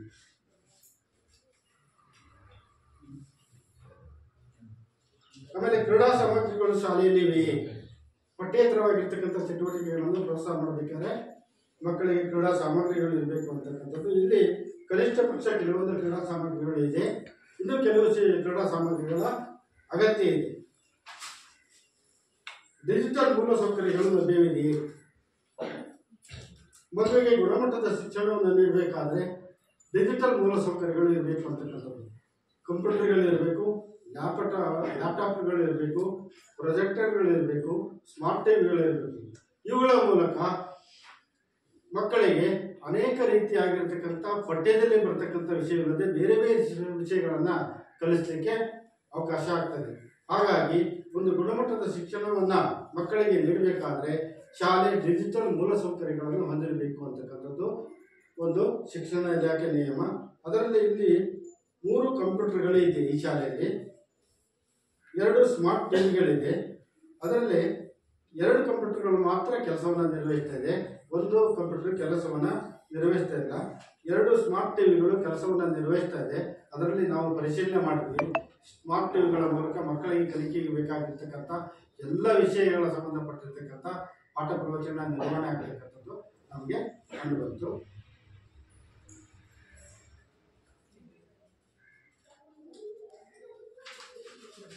ಆಮೇಲೆ ಬ್ಯಾಗ್ ರಹಿತ ದಿನವನ್ನು ಜಾರಿ ಮಾಡಲಾಗಿದೆ. 3ನೇ ಶನಿವಾರ, ತಿಂಗಳ 3ನೇ ಶನಿವಾರದಂದು ಬ್ಯಾಗ್ ರಹಿತ ದಿನವನ್ನು ಜಾರಿ ಮಾಡಲಾಗಿದೆ ಈ ಶಾಲೆಯಲ್ಲಿ. ಆಮೇಲೆ ಪ್ರಯೋಗ ಸಾಮಗ್ರಿಗಳಿರುವ ಪ್ರಯೋಗಾಲಯ ಇದೆಯೇ ಅಂತಕ್ಕಂಥದ್ದು. ವಿಜ್ಞಾನ ಬೋಧನೆಯನ್ನು ಮಾಡಬೇಕಾದ್ರೆ ಪ್ರಯೋಗಾಲಯದ ಮೂಲಕ ಪಾಠ ಪ್ರವಚನಗಳನ್ನು ನಿರ್ವಹಣೆ ಮಾಡಬೇಕು ಅಂತಕ್ಕಂಥದ್ದು ಸರ್ಕಾರದ ಒಂದು ಉದ್ದೇಶ ಮತ್ತು ಶಿಕ್ಷಣ ಇಲಾಖೆ ನಿಯಮ. ಹಾಗಾಗಿ ಒಂದು ವ್ಯವಸ್ಥಿತವಾಗಿರ್ತಕ್ಕಂಥ ಪ್ರಯೋಗಾಲಯವನ್ನ ಶಾಲೆ ಹೊಂದಿರಬೇಕು ಅಂತಕ್ಕಂಥದ್ದು. 6 ಮತ್ತು 7ನೇ ತರಗತಿಯ ಪಾಠ ಪ್ರವಚನಗಳನ್ನು ನಿರ್ವಹಣೆ ಮಾಡಬೇಕಾದ್ರೆ ಅಲ್ಲಿ ಅನೇಕ ಪ್ರಯೋಗಗಳನ್ನು ತೋರಿಸಿ ಮಕ್ಕಳಿಗೆ ಪಾಠ ಪ್ರವಚನಗಳನ್ನು ನಿರ್ವಹಣೆ ಮಾಡಬೇಕಾಗ್ತದೆ ಶಿಕ್ಷಕರು. ಇಲ್ಲಿ ಒಂದು ಪ್ರಯೋಗಾಲಯದ ವ್ಯವಸ್ಥೆ ಇದೆಯೇ ಅಂತಕ್ಕಂಥದ್ದನ್ನು ನಾವು ನೋಡಿದಾಗ ಕೆಲವೊಂದು ಮಾತ್ರ ಪ್ರಯೋಗದ ವಸ್ತುಗಳು ಇರ್ತಕ್ಕಂಥದ್ದು ನಮಗೆ ಕಂಡು ಬಂತು. ಇನ್ನೂ ಅನೇಕ ಪಾಠಕ್ಕೆ ಸಂಬಂಧಪಟ್ಟಿರ್ತಕ್ಕಂಥ ಪ್ರಯೋಗಗಳ ಅಗತ್ಯತೆ ಈ ಶಾಲೆಗೆ ಇದೆ.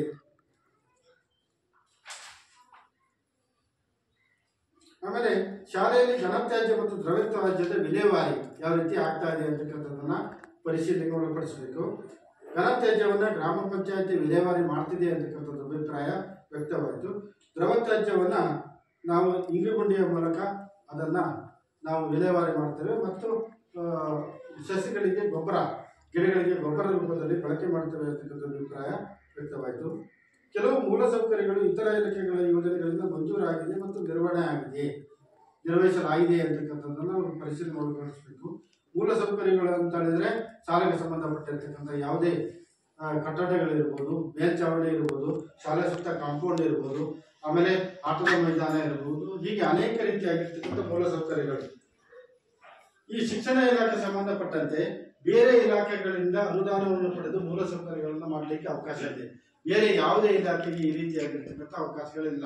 ಸ್ಥಳೀಯವಾಗಿರ್ತಕ್ಕಂಥ ಗ್ರಾಮ ಪಂಚಾಯತಿ ಇರ್ಬೋದು, ಸ್ಥಳೀಯವಾಗಿರ್ತಕ್ಕಂಥ ತಾಲೂಕ್ ಪಂಚಾಯತಿ, ಜಿಲ್ಲಾ ಪಂಚಾಯತಿ, ಶಾಸಕರ ಅನುದಾನ, ಆಮೇಲೆ ಸಂಸದರ ಅನುದಾನ, ಆಮೇಲೆ ಶಿಕ್ಷಕರ ಪ್ರತಿನಿಧಿ ಅಂತ ಇದ್ದಾರೆ. ಅವರ ಅನುದಾನವನ್ನು ಬಳಕೆ ಮಾಡಿ ಶಾಲೆಗಳಲ್ಲಿ ಮೂಲಭೂತ ಸೌಕರ್ಯಗಳನ್ನ ಮಾಡ್ಕೊಳ್ಳಿಕ್ಕೆ ಅವಕಾಶ ಇದೆ. ಇಲ್ಲಿ ಜಿಲ್ಲಾ ಪಂಚಾಯತ್ ವತಿಯಿಂದ 2020-21 ಮತ್ತು 22-23 ಸಾಲಿನಲ್ಲಿ ಮೇಲ್ಚಾವಣಿಯನ್ನು ದುರಸ್ತಿ ಮಾಡಿರ್ತಕ್ಕಂಥದ್ದು ಇಲ್ಲಿ ಕಂಡು ಬಂತು. ಆಮೇಲೆ ನೆಲಹಾಸನ್ನು ಮಾಡಿರ್ತಕ್ಕಂಥದ್ದು. ಆಮೇಲೆ ಶೌಚಾಲಯ 24-25ರಲ್ಲಿ ಒಂದು ಶೌಚಾಲಯದ ನಿರ್ಮಾಣ ತಾಲೂಕ್ ಪಂಚಾಯತಿಯಿಂದ ಆಗಿರ್ತಕ್ಕಂಥದ್ದು ಕಂಡು ಬಂತು. ಇನ್ನು ಹೌದು 24-25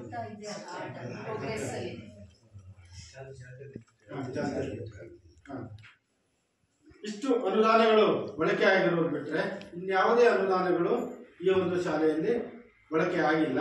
ಇನ್ನು ಅನೇಕ ಬೇರೆ ಬೇರೆ ಸೌಲಭ್ಯಗಳನ್ನು ಇದಲ್ಲದೆ ಇಲಾಖೆಗಳಲ್ಲದೆ ಬೇರೆ ಬೇರೆ ದಾನಿಗಳ ಮೂಲಕ, ಸ್ಥಳೀಯ ಹಳೆ ವಿದ್ಯಾರ್ಥಿಗಳ ಮೂಲಕ, ಅನೇಕರ ಮೂಲಕ ಅನುದಾನವನ್ನು ಪಡ್ಕೊಂಡು ಅನೇಕ ಮೂಲಸೌಕರ್ಯಗಳನ್ನು ಮಾಡಲಿಕ್ಕೆ ಅವಕಾಶ ಇದೆ. ಈ ಡಿಜಿಟಲ್ ಮೂಲಸೌಕರ್ಯಗಳಿರ್ಬೋದು, ಗ್ರಂಥಾಲಯಕ್ಕೆ ಬೇಕಾಗಿರ್ತಕ್ಕಂಥ ಪುಸ್ತಕಗಳಿರ್ಬೋದು, ಪ್ರಯೋಗಾಲಯಕ್ಕೆ ಬೇಕಾಗಿರ್ತಕ್ಕಂಥದ್ದು ಇರ್ಬೋದು, ಹೀಗೆ ಅನೇಕ ರೀತಿಯಾಗಿರ್ತಕ್ಕಂಥ ಸೌಲಭ್ಯಗಳನ್ನು ಮಾಡ್ಕೊಳ್ಳಿಕ್ಕೆ ಸರ್ಕಾರ ಅವಕಾಶ ಮಾಡಿಕೊಟ್ಟಿದೆ.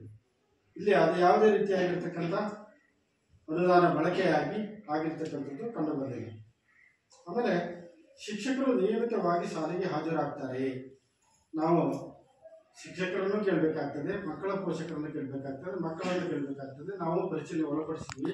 ನಿಯಮಿತವಾಗಿ ಶಾಲೆಗೆ ಹಾಜರಾಗ್ತಾರೆ ಅಂತಕ್ಕಂಥ ಅಭಿಪ್ರಾಯ ವ್ಯಕ್ತವಾಯಿತು.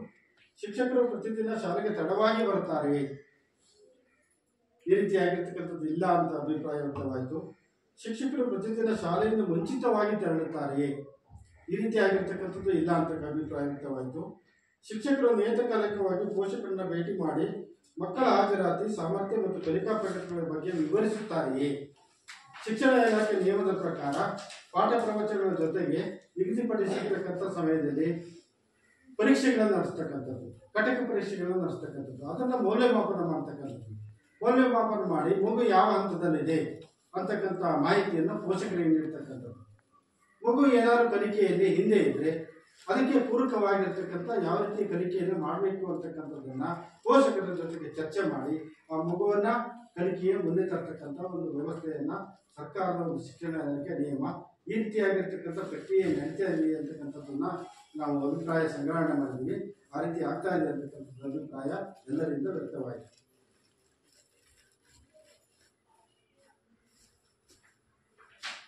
ಆಮೇಲೆ ಮಕ್ಕಳ ಮ್ಯಾಪಿಂಗ್ ಮತ್ತು ಜಾಡಿ ಹಿಡಿಯುವ ಕಾರ್ಯ ಮಾಡಲಾಗಿದೆ.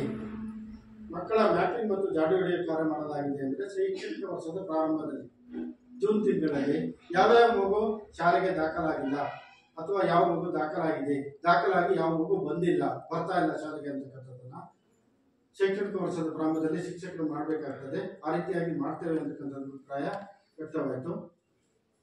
ಆಮೇಲೆ ಇತ್ತೀಚೆಗೆ ಶಿಕ್ಷಕರು ತರಬೇತಿಯನ್ನು ಪಡೆದಿದ್ದಾರೆ. ಶಿಕ್ಷಕರಿಗೆ ಇನ್ನೂ ಗುಣಮಟ್ಟದ ಶಿಕ್ಷಣವನ್ನು ನೀಡಲಿಕ್ಕೆ ಇಲಾಖೆ ಆಗಾಗ ಕೆಲವು ತರಬೇತಿಗಳನ್ನು ನೀಡುತ್ತದೆ ಆಯಾಯ ವಿಷಯಗಳಿಗೆ ಸಂಬಂಧಪಟ್ಟಂತೆ. ಇಲ್ಲಿ ವೃತ್ತಿಪರ ಅಭಿವೃದ್ಧಿ ಕೌಶಲ್ಯಕ್ಕೆ ಸಂಬಂಧಪಟ್ಟಂತೆ ಇಲ್ಲಿ ಶಿಕ್ಷಕರು ತರಬೇತಿಯನ್ನು ಪಡೆದಿರ್ತಕ್ಕಂಥದ್ದು ಕಂಡು ಬಂತು. ಆಮೇಲೆ ನರಿಕಲಿ ಇಎನ್ಕೆಗೆ ಸಂಬಂಧಪಟ್ಟಿರ್ತಕ್ಕಂಥ ತರಬೇತಿಯನ್ನು ಪಡೆದಿರ್ತಕ್ಕಂಥದ್ದು ಕಂಡು ಬಂತು. ಆಮೇಲೆ ಶಾಲೆಯನ್ನು ಇತರೆ ಉದ್ದೇಶಗಳಿಗಾಗಿ ಬಳಸಲಾಗ್ತದೆ. ಶಿಕ್ಷಣ ಇಲಾಖೆ ನಿಯಮದ ಪ್ರಕಾರ ಶಾಲೆಯನ್ನು ಯಾವುದೇ ಉದ್ದೇಶಗಳಿಗೆ ಬಳಸುವಂಗಿಲ್ಲ. ಯಾವುದೇ ರಾಜಕೀಯ ಕಾರ್ಯಕ್ರಮಗಳಿಗೆ, ಯಾವುದೇ ಸಾಮಾಜಿಕವಾಗಿರ್ತಕ್ಕಂಥ ಕಾರ್ಯಕ್ರಮಗಳಿಗೆ, ಇನ್ನಿತರ ಸಮಾಜದ ಯಾವುದೇ ಚಟುವಟಿಕೆ ಕಾರ್ಯಕ್ರಮಗಳಿಗೆ ಶಾಲೆಯನ್ನು ಬಳಸುವಾಗಿಲ್ಲ. ಶಾಲೆಯನ್ನ ವಿದ್ಯಾರ್ಥಿಗಳ ಮಕ್ಕಳ ಕಲಿಕೆಗೆ ಮಾತ್ರ ಅದನ್ನು ಬಳಕೆ ಮಾಡಬೇಕು ಅಂತಕ್ಕಂಥದ್ದು ಒಂದು ಕಡ್ಡಾಯವಾಗಿರ್ತಕ್ಕಂಥ ನಿಯಮ. ಅದರ ಪ್ರಕಾರ ನಾವು ಪರಿಶೀಲನೆ ಒಳಪಡಿಸಿದಾಗ ಶಾಲೆಯನ್ನು ಬೇರೆ ಯಾವುದೇ ರೀತಿಯ ಸಾಮಾಜಿಕ ಚಟುವಟಿಕೆಗಳಿಗೆ ಬಳಸಿಲ್ಲ ಅಂತಕ್ಕಂಥದ್ದು ಅಭಿಪ್ರಾಯ ವ್ಯಕ್ತವಾಯಿತು. ಆಮೇಲೆ ಯಾವುದಾದ್ರೂ ಪ್ರವೇಶ ಶುಲ್ಕ, ಅರ್ಜಿ ಶುಲ್ಕ, ಆಮೇಲೆ ಬೋಧನಾ ಶುಲ್ಕ, ಇತರ ಯಾವುದಾದ್ರು ಶುಲ್ಕಗಳನ್ನು ಪಡೆದಿದ್ದಾರೆ ಶಾಲೆ ಅಂತಕ್ಕಂಥದ್ದನ್ನು ನಾವು ಅಭಿಪ್ರಾಯವನ್ನು ಸಂಗ್ರಹಣೆ ಮಾಡಿದ್ವಿ. ಯಾವುದೇ ಶುಲ್ಕವನ್ನು ಪಡೆದಿಲ್ಲ ಅಂತಕ್ಕಂಥ ಅಭಿಪ್ರಾಯ ವ್ಯಕ್ತವಾಯಿತು. ಶಾಲಾ ಅಭಿವೃದ್ಧಿ ಮತ್ತು ಮೇಲುಸ್ತುವಾರಿ ಸಮಿತಿಯನ್ನು ರಚಿಸಲಾಗಿದೆ. ಸರ್ಕಾರ ಈ ಒಂದು STMC ಸಮಿತಿಯನ್ನು ರಚನೆ ಮಾಡ್ತದೆ. ಶಿಕ್ಷಕರಿಗೆ ಎಷ್ಟು ಜವಾಬ್ದಾರಿ ಇದೆ ಶಾಲೆಯ ಅಭಿವೃದ್ಧಿಯಲ್ಲಿ, ಅಷ್ಟೇ ಜವಾಬ್ದಾರಿ ಈ ಶಾಲಾಭಿವೃದ್ಧಿ ಸಮಿತಿಗೆ ಇರ್ತದೆ. ಎಲ್ಲ ರೀತಿಯಾಗಿರ್ತಕ್ಕಂಥ ಶಾಲೆಯ ಶೈಕ್ಷಣಿಕವಾಗಿರ್ತಕ್ಕಂಥ ಅಭಿವೃದ್ಧಿ ಇರ್ಬೋದು, ಶಾಲೆಯ ಭೌತಿಕವಾಗಿರ್ತಕ್ಕಂಥ ಅಭಿವೃದ್ಧಿ ಆಗಿರ್ಬೋದು, ಕ್ರಿಯಾತ್ಮಕವಾಗಿ ಈ ಸಮಿತಿ ಪಾಲ್ಗೊಳ್ಳಬೇಕಾಗ್ತದೆ. ಮಕ್ಕಳ ಎಲ್ಲ ಕಲಿಕೆಯಲ್ಲಿ ಏನೇನು ಪೂರಕವಾಗಿರ್ತಕ್ಕಂಥ ಅಂಶಗಳನ್ನು ಶಾಲೆಯಲ್ಲಿ ಒದಗಿಸಬೇಕು, ಅದಕ್ಕೆ ಈ ಶಾಲಾಭಿವೃದ್ಧಿ ಸಮಿತಿ ಜವಾಬ್ದಾರರಾಗಿರ್ತದೆ. ಹಾಗಾಗಿ ಈ ಶಾಲಾಭಿವೃದ್ಧಿ ಸಮಿತಿ ಈ ಶಾಲೆಯಲ್ಲಿ ಇದೆ ಅಂತಕ್ಕಂಥದ್ದನ್ನು ನಾವು ಪರಿಶೀಲನೆ ಒಳಪಡಿಸಿದ್ವಿ. ಶಾಲಾಭಿವೃದ್ಧಿ ಸಮಿತಿಯ ಇದೆ ಇಲ್ಲಿ, ಅದರ ಒಂದು ಫಲಕವನ್ನು ಮುಖ್ಯ ಶಿಕ್ಷಕರ ಕೊಠಡಿಯಲ್ಲಿ ಇದೆ ಅದು. ಹಾಗೆ ಶಾಲಾಭಿವೃದ್ಧಿ ಸಮಿತಿಯ ನಾವು ಅನೇಕ ಅಧ್ಯಕ್ಷರು, ಉಪಾಧ್ಯಕ್ಷರು ಮತ್ತು ಸದಸ್ಯರನ್ನ ಸಹ ಭೇಟಿ ಮಾಡಿದ್ವಿ. ಅವರಲ್ಲೂ ಸಹ ಶಾಲೆಯ ಎಲ್ಲ ಪ್ರಗತಿಗಳ ಬಗ್ಗೆ ಮಾಹಿತಿಯನ್ನು ಸಂಗ್ರಹಣೆ ಮಾಡಿದ್ವಿ. ಅವರು ಸಹ ಕ್ರಿಯಾತ್ಮಕವಾಗಿ ಶಾಲೆಯ ಅಭಿವೃದ್ಧಿಯಲ್ಲಿ ಪಾಲ್ಗೊಳ್ತೀವಿ ಅಂತಕ್ಕಂಥದ್ದು ಅಭಿಪ್ರಾಯವನ್ನು ವ್ಯಕ್ತಪಡಿಸಿದರು.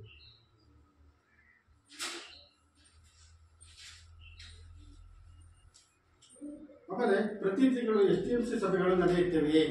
ಇದು ಶಿಕ್ಷಣ ಇಲಾಖೆಯ ನಿಯಮ. ಪ್ರತಿ ತಿಂಗಳು STMC ಸಭೆಗಳು ನಡೆಯಬೇಕು. ಒಂದು ಶೈಕ್ಷಣಿಕ ವರ್ಷದಲ್ಲಿ 12 ಸಭೆಗಳು ಆಗಬೇಕು ಅಂತಕ್ಕಂಥದ್ದು.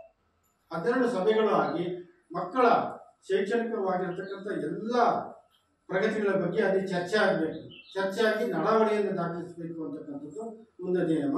ಅದರ ಪ್ರಕಾರ ನಾವು ಇಲ್ಲಿ STMC ಸಭೆಗಳು ನಡೆದಿವೆ ಅಂತಕ್ಕಂಥದ್ದು ನೋಡಿದಾಗ ನಾವು ಇಲ್ಲಿ 15 STMC ಸಭೆಗಳು ನಡೆದಿರ್ತಕ್ಕಂಥದ್ದು ಕಂಡು ಬಂತು. ದಾಖಲಾತಿ, ನಡಾವಳಿ ದಾಖಲಾತಿ ನಿರ್ವಹಣೆ ಆಗಿರ್ತಕ್ಕಂಥದ್ದು ನಮಗೆ ಕಂಡು ಬಂತು. ಆಮೇಲೆ ಕ್ಷೇತ್ರ ಶಿಕ್ಷಣಾಧಿಕಾರಿಯವರು, BO, ತಾಲೂಕು ಹಂತದ ಅಧಿಕಾರಿಯವರು, ಇವರು ಕನಿಷ್ಠ 1 ವರ್ಷದಲ್ಲಿ ಒಂದು ಶಾಲೆಗೆ ಒಮ್ಮೆ ಭೇಟಿ ನೀಡಬೇಕು ಅಂತಕ್ಕಂಥದ್ದು ಒಂದು ನಿಯಮ ಇದು. ಅದರ ಪ್ರಕಾರ ಇಲ್ಲಿ ಕ್ಷೇತ್ರ ಶಿಕ್ಷಣಾಧಿಕಾರಿಯವರು ಒಮ್ಮೆಯೂ 2022-23 ಸಾಲಿನಲ್ಲಿ ಭೇಟಿ ನೀಡಿಲ್ಲ. ಆಮೇಲೆ ಕ್ಷೇತ್ರ ಸಮನ್ವಯ ಅಧಿಕಾರಿಗಳು ಅವರು ಸಹ ಭೇಟಿಯನ್ನು ನೀಡಿಲ್ಲ. ಯಾವುದೇ ದಾಖಲಾತಿ ನಿರ್ವಹಣೆ ಆಗಿಲ್ಲ. ಕ್ಲಸ್ಟರ್ ಸಂಪನ್ಮೂಲ ವ್ಯಕ್ತಿಗಳು ಕಳೆದ 12 ತಿಂಗಳಲ್ಲಿ ಶಾಲೆಗೆ ಎಷ್ಟು ಸಾರಿ ಭೇಟಿ ನೀಡಿದ್ದಾರೆ. CRP ಅವರು, ಇವರು ಶಾಲೆಗೆ ಮತ್ತು ಇಲಾಖೆಗೆ ಕೊಂಡಿಯಾಗಿ ಕೆಲಸ ಮಾಡ್ತಕ್ಕಂಥವ್ರು. ಇಲಾಖೆಯ ಎಲ್ಲ ಮಾಹಿತಿಗಳನ್ನು ಶಾಲೆಗೆ ತಲುಪಿಸ್ತಕ್ಕಂಥದ್ದು, ಶಾಲೆಯ ಎಲ್ಲ ಮಾಹಿತಿಗಳನ್ನು ಇಲಾಖೆ ತಲುಪಿಸ್ತಕ್ಕಂಥದ್ದು. ಮಕ್ಕಳ ಇಲ್ಲಿಯ ಶೈಕ್ಷಣಿಕ ವಾತಾವರಣ, ಭೌತಿಕ ವಾತಾವರಣ ಯಾವ ರೀತಿ ಇದೆ ಅಂತಕ್ಕಂಥದ್ದು ಇಲಾಖೆ ಎಲ್ಲ ಮಾಹಿತಿಗಳನ್ನು ನೀಡ್ತಕ್ಕಂಥದ್ದು. ಹಾಗಾಗಿ ಅವರು ಶಾಲೆಗೆ ಕನಿಷ್ಠ ಒಂದು ವರ್ಷದಲ್ಲಿ 12 ಬಾರಿ ಭೇಟಿ ನೀಡಬೇಕು. 12 ಬಾರಿ ಭೇಟಿ ನೀಡಿ ಇಲ್ಲ ಎಲ್ಲ ಪ್ರಗತಿಗಳನ್ನು ಇಲಾಖೆಗೆ ಮಾಹಿತಿಯನ್ನು ನೀಡ್ತಕ್ಕಂಥದ್ದು, ಇಲಾಖಾ ಮಾಹಿತಿಗಳನ್ನು ಇಲ್ಲಿಗೆ ತಲುಪಿಸ್ತಕ್ಕಂಥದ್ದು ಅವರು ನಿರ್ವಹಣೆ ಮಾಡಬೇಕಾಗ್ತದೆ. ಇದೊಂದು ಶಿಕ್ಷಣ ಇಲಾಖೆ ನಿಯಮ. ಅದರ ಪ್ರಕಾರ ನಾವು ದಾಖಲಾತಿಯನ್ನು ಪರಿಶೀಲನೆ ಮಾಡಿದಾಗ ಇಲ್ಲಿ CRP ಅವರು 12 ಬಾರಿ ಭೇಟಿ ನೀಡಿರ್ತಕ್ಕಂಥದ್ದು ನಮಗೆ ಕಂಡು ಬಂದಿದೆ.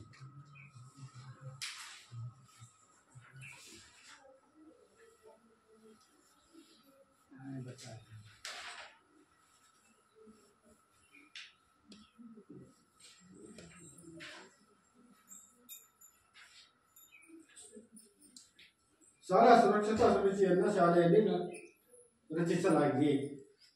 ಮಕ್ಕಳಿಗೆ ಏನಾದರೂ ತೊಂದರೆ ಆದಲ್ಲಿ, ಆರೋಗ್ಯದಲ್ಲಿ ತೊಂದರೆ ಆದಾಗ ಅಥವಾ ಇತರೆ ಯಾವುದೇ ರೀತಿಯಾಗಿರ್ತಕ್ಕಂಥ ತೊಂದರೆ ಆದಾಗ ಮಕ್ಕಳ ಸುರಕ್ಷತೆಗೆ ಸಂಬಂಧಪಟ್ಟಂಥದ್ದು ಸುರಕ್ಷತಾ ಸಮಿತಿ ಇರಬೇಕು ಅಂತಕ್ಕಂಥದ್ದು.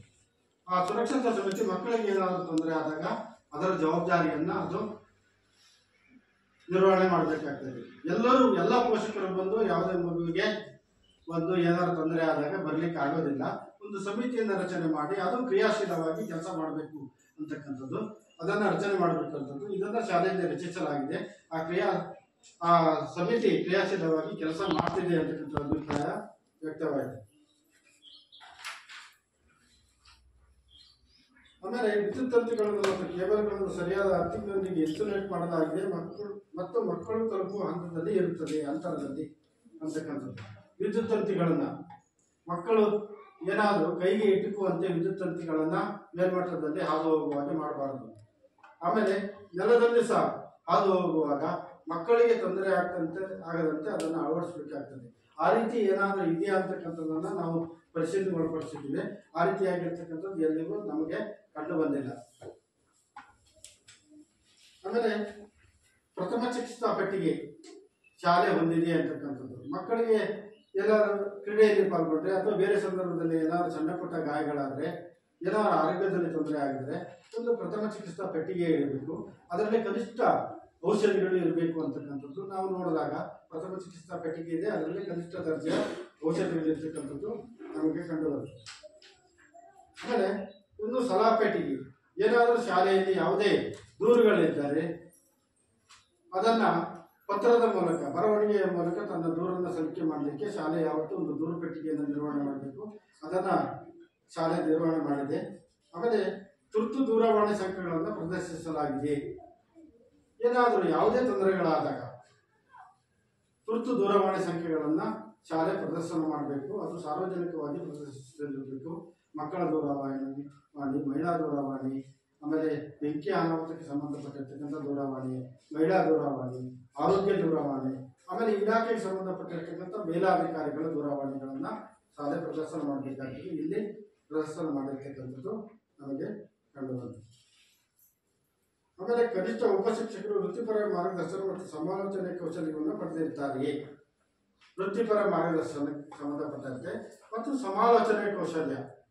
ಮಗು ಏನಾದರೂ ಖಿನ್ನತೆಗೆ ಒಳಪಟ್ಟಾಗ, ಮೆಂಟಲಿ ಡಿಸ್ಟರ್ಬ್ ಅಂತ ಹೇಳಿ ಕರಿತೇವೆ, ಆದಾಗ ಆ ಮಗುವಿಗೆ ಸಮಾಲೋಚನೆಯ ಮೂಲಕ ಸಹಜ ಸ್ಥಿತಿಗೆ ತರ್ತಕ್ಕಂಥ ಒಂದು ವ್ಯವಸ್ಥೆ ಇದು. ಇದಕ್ಕೆ ಶಿಕ್ಷಕರಿಗೆ ತರಬೇತಿಯನ್ನು ನೀಡುತ್ತದೆ ಇಲಾಖೆ. ಅದಕ್ಕೆ ಸಂಬಂಧಪಟ್ಟಂತೆ ಏನಾದರೂ ತರಬೇತಿ ಪಡೆದಿರ್ತಕ್ಕಂಥ ಶಿಕ್ಷಕರು ಇದ್ದಾರೆ ಅಂತಕ್ಕಂಥದ್ದು ರೇಷ್ಮಾ ಎಸ್ ಅಂತಕ್ಕಂಥವ್ರು ಇವರು ತರಬೇತಿಯನ್ನು ಪಡೆದಿದ್ದಾರೆ ಅಂತಕ್ಕಂಥ ಅಭಿಪ್ರಾಯ ವ್ಯಕ್ತವಾಯಿತು. ಆಮೇಲೆ ಶಾಲೆಯಲ್ಲಿ ಇನ್ನೂ ಯಾವುದಾದ್ರು ಉತ್ತಮ ರೂಢಿಗಳಿದ್ದರೆ ಅಂತಕ್ಕಂಥದ್ದು, ಪ್ರತಿದಿನ ರಸಪ್ರಶ್ನೆ ಕಾರ್ಯಕ್ರಮಗಳನ್ನು ನಾವು ಮಕ್ಕಳಿಗೆ ಮಾಡ್ತೇವೆ ಅಂತಕ್ಕಂಥದ್ದು, ಆಮೇಲೆ ಕ್ರೀಡಾ ಚಟುವಟಿಕೆಗಳಿಗೆ ಸಂಬಂಧಪಟ್ಟಿರ್ತಕ್ಕಂಥ ಚಟುವಟಿಕೆಗಳನ್ನು ಮಾಡ್ತೇವೆ ಅಂತಕ್ಕಂಥದ್ದು, ಆಮೇಲೆ ಪ್ರತಿಭೆಗೆ ಸಂಬಂಧಪಟ್ಟಿರ್ತಕ್ಕಂಥ ಎಲ್ಲ ಚಟುವಟಿಕೆಗಳನ್ನು ಮಕ್ಕಳಲ್ಲಿ ಮಾಡ್ತೇವೆ ಅಂತಕ್ಕಂಥದ್ದು ಅಭಿಪ್ರಾಯ ವ್ಯಕ್ತವಾಯಿತು. ಹೀಗೆ ಅಲ್ಲಿ ಈ ಯೋಜನೆಯ ಮಾರ್ಗಸೂಚಿಯಂತೆ 134 ಅಂಶಗಳೇನಿದೆ ಆ ಎಲ್ಲ ಅಂಶಗಳನ್ನು ಯೋಜನೆಯ ಮಾರ್ಗಸೂಚಿ ಪ್ರಕಾರ ನಾವು ಸಾಮಾಜಿಕ ಪರಿಶೋಧನೆಗೆ ಒಳಪಡಿಸಿದ್ದೇವೆ. ಅದರಲ್ಲಿ ಏನೇನು ಅಂಶಗಳು ಕಂಡುಬಂದಿದೆ ಅಂತಕ್ಕಂಥದ್ದನ್ನು ಈಗ ನಾನು ಗ್ರಾಮ ಸಭೆಯ ಮುಂದೆ ಮಂಡಿಸಿದ್ದೇನೆ. ಇದರಿಂದ ಏನು ಅನುಕೂಲ ಅಂತ ಹೇಳಿದ್ರೆ, ಮುಂದೆ ಸರ್ಕಾರಿ ಶಾಲೆಗಳಲ್ಲಿ ಖಾಸಗಿ ಶಾಲೆಗಳ ಜೊತೆಗೆ ಪೈಪೋಟಿಯನ್ನು ನಡೆಸಬೇಕಾದ್ರೆ, ಗುಣಮಟ್ಟದ ಶಿಕ್ಷಣವನ್ನು ನೀಡಬೇಕಾದ್ರೆ ಇನ್ನು ಏನೇನು ಶಿಕ್ಷಣ ವ್ಯವಸ್ಥೆಯಲ್ಲಿ ಬದಲಾವಣೆಗಳನ್ನು ಮಾಡಬೇಕು, ಮಾರ್ಪಾಡುಗಳನ್ನು ಮಾಡಬೇಕು, ಇನ್ನು ಗುಣಮಟ್ಟದ ಶಿಕ್ಷಣ ವ್ಯವಸ್ಥೆಯನ್ನು ಯಾವ ರೀತಿ ರೂಪುರೇಷೆಗಳನ್ನು ತಯಾರು ಮಾಡಬೇಕು ಅಂತಕ್ಕಂಥದ್ದು ಸರ್ಕಾರಕ್ಕೆ ಮತ್ತು ಶಿಕ್ಷಣ ಇಲಾಖೆಯ ಉನ್ನತ ನಿಯಮಗಳನ್ನು ಒಪ್ಪಿರ್ತಕ್ಕಂಥ ಶಿಕ್ಷಣ ತಜ್ಞರಿಗೆ ಬೇಕಾಗಿದೆ. ಹಾಗಾಗಿ ಅವರು ತಳಹಂತದಲ್ಲಿ ಬಂದು ಯಾವುದೇ ಅಂಶಗಳನ್ನು ಪರಿಶೀಲನೆ ಮಾಡಲಿಕ್ಕೆ ಆಗೋದಿಲ್ಲ. ಸರ್ಕಾರ ನೇರವಾಗಿ ಬರಲಿಕ್ಕೆ ಆಗೋದಿಲ್ಲ, ಶಿಕ್ಷಣ ತಜ್ಞರು ಬರಲಿಕ್ಕೆ ಆಗೋದಿಲ್ಲ. ಹಾಗಾಗಿ ಇಂಥ ಸಾಮಾಜಿಕ ಪರಿಶೋಧನಾ ಪ್ರಕ್ರಿಯೆ ವ್ಯವಸ್ಥೆಯನ್ನು ಜಾರಿಗೊಳಿಸಿ ಅದರ ಮೂಲಕ ಎಲ್ಲ ಅಂಶಗಳನ್ನು ಸರ್ಕಾರ ತರಿಸಿಕೊಂಡು ಮುಂದೆ ಶಿಕ್ಷಣದಲ್ಲಿ ಅನೇಕ ಬದಲಾವಣೆಗಳನ್ನು ಮಾಡಲಿಕ್ಕೆ ಅನುಕೂಲ ಆಗ್ತದೆ. ಹಾಗಾಗಿ ಮುಂದಿನ ದಿನಗಳಲ್ಲಿ ಸರ್ಕಾರಿ ಶಾಲೆಗಳಲ್ಲಿ ಉತ್ತಮ ಗುಣಮಟ್ಟದ ಶಿಕ್ಷಣವನ್ನು ನೀಡಲಿಕ್ಕೆ ಅನುಕೂಲ ಆಗ್ತದೆ ಅಂತಕ್ಕಂಥದ್ದು ಈ ಎಲ್ಲ ವ್ಯವಸ್ಥೆಗಳನ್ನು ಜಾರಿಗೆ ತಂದಿರತಕ್ಕಂಥದ್ದು. ಈ ಎಲ್ಲ ಅಂಶಗಳನ್ನು ಸಭೆಗೆ ಮಂಡಿಸ್ತೇನೆ. ತಾವು ಸಹ ನಾವೇನಾದರೂ ಕೆಲವೊಂದು ಅಂಶಗಳನ್ನು ಏನಾದರೂ ಬಿಟ್ಟು ಹೋಗಿದ್ರೆ ತಾವು ಅದನ್ನು ಈ ಸಭೆಯಲ್ಲಿ ಚರ್ಚೆಗೊಳಪಡಿಸಿ ಅವುಗಳ ಎಲ್ಲರ ಅಭಿಪ್ರಾಯದಂತೆ ನಾವು ಒಂದು ವರದಿಯನ್ನು ಸರ್ಕಾರಕ್ಕೆ ನೇರವಾಗಿ ಹೋಗ್ತಕ್ಕಂಥ ವರದಿ ಇದು. ಇದರಲ್ಲಿ ನಿಮ್ಮ ಶಾಲೆಯ ಎಲ್ಲ ಅಂಶಗಳನ್ನು ಚರ್ಚೆಗೊಳಪಡಿಸಿ ನಾವೆಲ್ಲರೂ ಸೇರಿಕೊಂಡು ಒಂದು ವರದಿಯನ್ನು ಸರ್ಕಾರಕ್ಕೆ ಕಳಿಸೋಣ ಅಂತ ತಿಳಿಸ್ತಾ ಈ ಎಲ್ಲ ಅಂಶಗಳನ್ನು ತಿಳಿಸಲಿಕ್ಕೆ ಅವಕಾಶ ಕೊಟ್ಟಿರ್ತಕ್ಕಂಥ ನಮ್ಮೆಲ್ಲರಿಗೂ ಧನ್ಯವಾದಗಳು.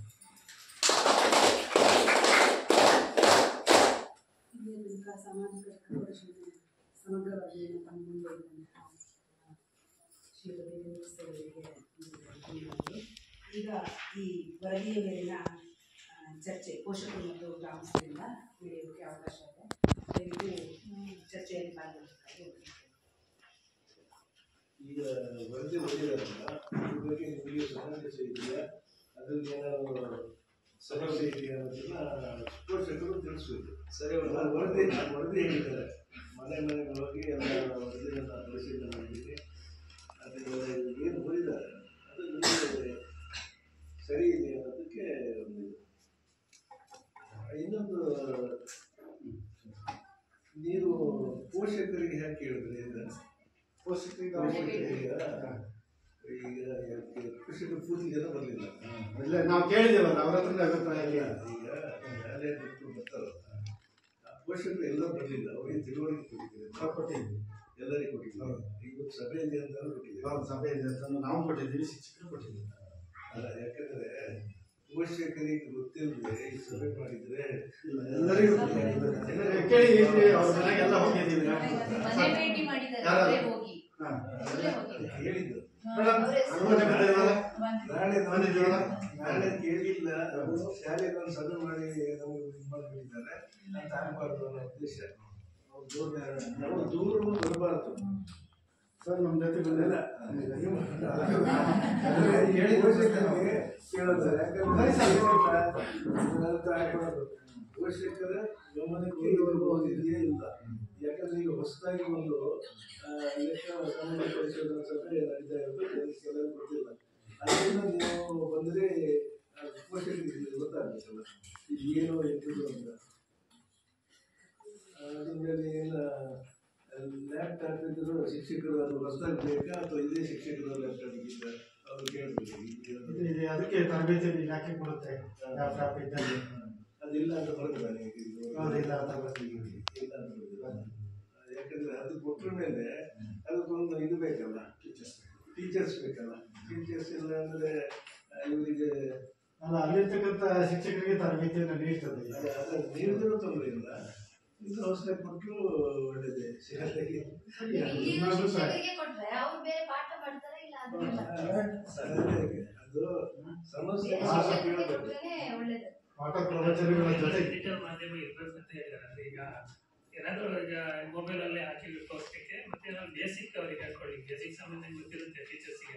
ಸೊ ಅದರಲ್ಲೇ ಈಗ ಬೇರೆ ರೀಸರ್ ಇದ್ದಾಗ ಕವರ್ ಮಾಡ್ತಾರೆ. ಅಂದರೆ ಕಂಪ್ಯೂಟರ್ ಸಪ್ರೇಟ್ ಆಗಿ ಕೊಟ್ಟು ಟೀಚಿಂಗ್ ಮಾಡಿದ್ರೆ ಟೀಚರ್ಸ್ ಬೇಕಾಗುತ್ತೆ. ಅದು ಹೈಸ್ಕೂಲ್ಗಳಿಗೆ ಕೆಲವೊಂದು ಸ್ಕೂಲ್ಗಳಿಗೆ ಕೊಟ್ಟಿದ್ದಾರೆ, ಸ್ಕೂಲ್ಗಳಿಗೆ ಇಲ್ಲ.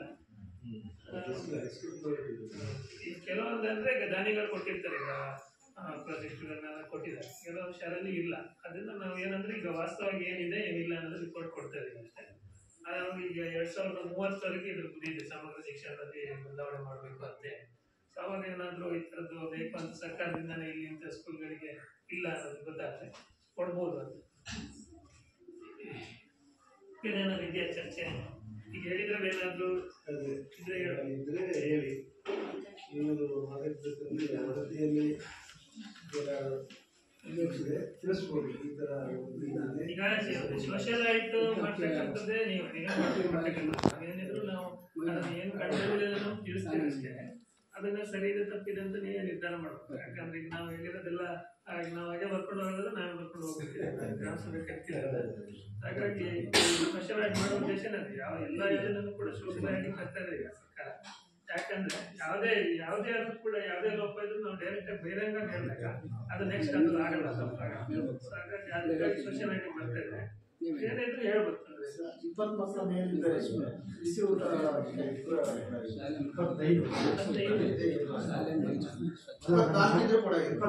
ಮೇಲೆ 26 ಕೊಡಲ್ಲ, 25 ಇದ್ರೂ ಕೊಡಲ್ಲ, 26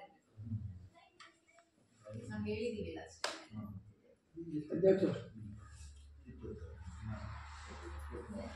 ಗೌರಿ ಗ್ರಾಮ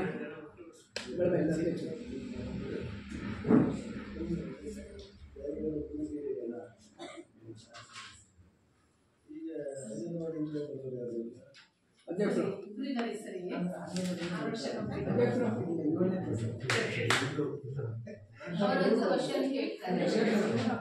ಶಾಲೆ ವತಿಯಿಂದ ಶಾಲೆ ಮಕ್ಕಳಿಗೆ ಓಡಾಡಂಗಿಲ್ಲ.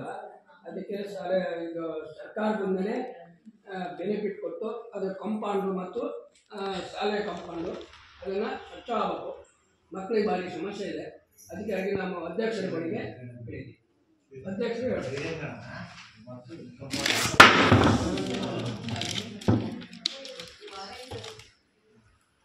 ಏನಾದ್ರು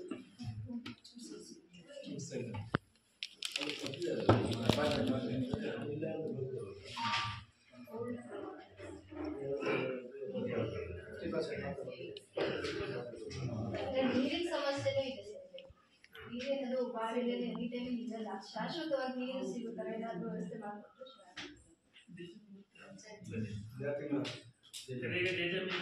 ಮಾಡಿ ಕೊಡ್ತಾರೆ. ಹೌದು. ಮನವಿ ಕೊಟ್ಟಿದ್ದೀವಿ ಅವ್ರಿಗೆ. ಏನೇನು ಸಮಸ್ಯೆ ಬಗ್ಗೆ ಗ್ರಾಮ ಪಂಚಾಯತ್ ಎಲೆಕ್ಷನ್ ಇಲ್ಲ ಅಂದ್ರೆ ಅವರೇ ಗೆಸ್ಟ್ ಟೀಚರ್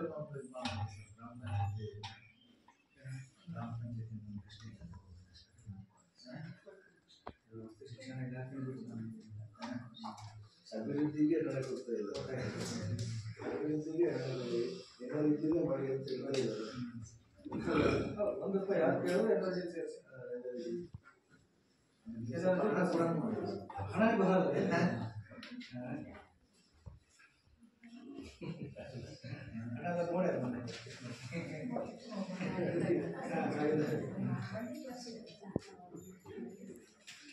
ಅದೇ ಇವರು ಶೌಚಾಲಯ ಅದೆಲ್ಲ ಕೊಡ್ಬೋದಿದ್ರೆ ಟೀಚರ್ಸ್ ಕೊಟ್ಟು ಪೇಮೆಂಟ್ ಮಾಡೋದು ಶಿಕ್ಷಣ ಇಲಾಖೆಗೆ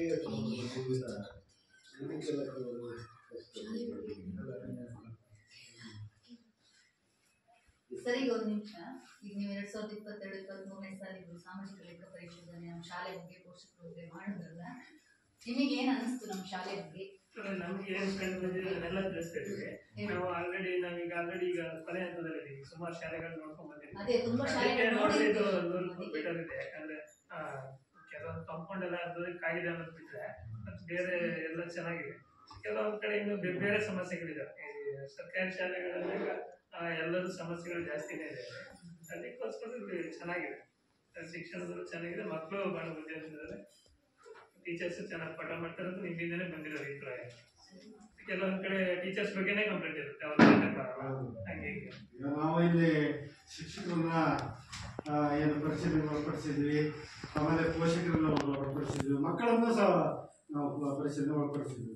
ಅನೇಕ ಉತ್ತಮ ಅಭಿಪ್ರಾಯಗಳು ಇಲ್ಲಿ ಬಂತು. ನಾವಿಲ್ಲಿ ಶಾಲಾ ಪರಿಸರ ಅಂತಕ್ಕಂಥದ್ದನ್ನು ಅದನ್ನ ನಾವು ನೋಡಿದಾಗ ಇಲ್ಲಿ ಉತ್ತಮವಾಗಿರ್ತಕ್ಕಂಥ ಕಟ್ಟಡ ವ್ಯವಸ್ಥೆ, ಆಮೇಲೆ ತರಗತಿ ಕೊಠಡಿಗಳು, ಉತ್ತಮವಾಗಿರ್ತಕ್ಕಂಥ ಶಿಕ್ಷಕರು, ಗುಣಮಟ್ಟದ ಶಿಕ್ಷಕರು ಇದ್ದಾರೆ ಅಂತಕ್ಕಂಥದ್ದು ಮೇಲ್ನೋಟಕ್ಕೆ ನಮ್ಗೆ ಕಂಡು ಬಂತು. ನಾವು ಬೇರೆ ಶಾಲೆಗಳನ್ನು ನಾವು ಅನೇಕ ಶಾಲೆಗಳನ್ನು ನೋಡ್ಬಂದ್ವಿ. ಈಗ ಬೇರೆ ಶಾಲೆಗಳಿಗೆ ಹೋಲಿಸಿದ್ರೆ ಇಲ್ಲಿ ಉತ್ತಮವಾಗಿರ್ತಕ್ಕಂಥ ಒಂದು ಗುಣಮಟ್ಟದ ಶಿಕ್ಷಣ ವ್ಯವಸ್ಥೆ ಇದೆ. ಇನ್ನು ಕೆಲವು ಮೂಲಭೂತ ಸೌಕರ್ಯಗಳು, ಕೆಲವೊಂದಂದ್ರೆ ಕಾಂಪೌಂಡ್ ಇಲ್ಲ, ಸ್ವಲ್ಪ ನೀರಿನ ವ್ಯವಸ್ಥೆ ಇದು.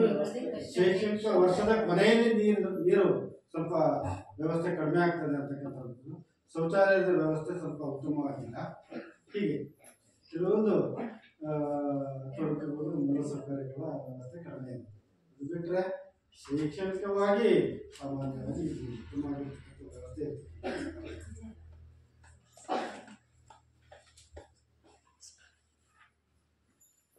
ಇನ್ನೂ ಬೇಕು.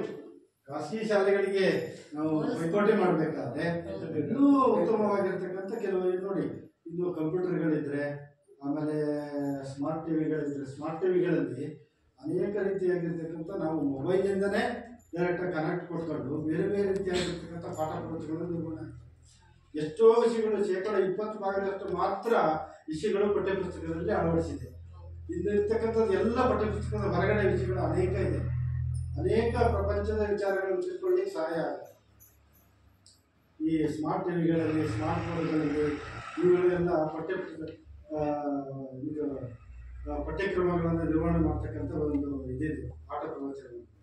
ಅದನ್ನು ಏನಾದ್ರು ಇದ್ರೆ ಮಕ್ಕಳಿಗೆ ಹಾಕಿ ಕೊಟ್ಬಿಟ್ರೆ, ಮಕ್ಕಳನ್ನ ಕೂರಿಸೋದ್ರೆ ಮಗು ಬಹಳ ಇಂಟ್ರೆಸ್ಟಿಂದ ಅದನ್ನು ತಗೊಳ್ತದೆ.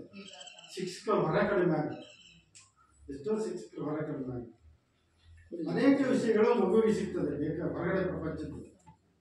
ಈಗ ಬೇರೆ ಬೇರೆ ಪೋಷಕರ ಸಭೆಗಳನ್ನು ಕರೆದಾಗ ನಮಗೆ 7 ಜನ ಇರೋ ಮಕ್ಕಳು ಸ್ಕೂಲನ್ನು ಮಾಡಿದ್ದೀವಿ.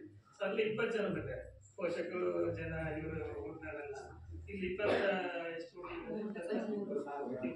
ಮಕ್ಕಳಿಗೆ ನೀವು ಇಷ್ಟೇ ಜನ ಇದೆ. ಹಾಗಾಗಿ ಈ ಸೋಷಲೈಟಿಗೆ ಹೆಚ್ಚು ಜನ ಬಂದಾಗ ಚರ್ಚೆ ಆಗ್ತದೆ. ಚರ್ಚೆ ಆದಾಗ ನಾವು ಕೊಡ್ಕೊಡಕ್ಕೆ ಚೆನ್ನಾಗಿರುತ್ತೆ. ಈಗ ಇಲ್ಲಿ ಚರ್ಚೆನೇ ಕಡಿಮೆ ಆಗ್ಬಿಡುತ್ತೆ. ಈಗ ನಿಮ್ಮ ಶಾಲೆಯಲ್ಲಿ ಎಲ್ಲ ಸರಿ ಇದೆ, ಓಕೆ. ಕೆಲವೊಂದ್ ಕಡೆ ಭಾರಿ ಲೋಪ ಇರುತ್ತೆ. ಈಗ ಮಾಸ್ಟರ್ಗಳು ಮಧ್ಯಾಹ್ನ ವಾಪಸ್ ಹೋಗಿದ್ದಾರೆ, ಸುಮಾರು ಜನ ಇದ್ದಾರೆ.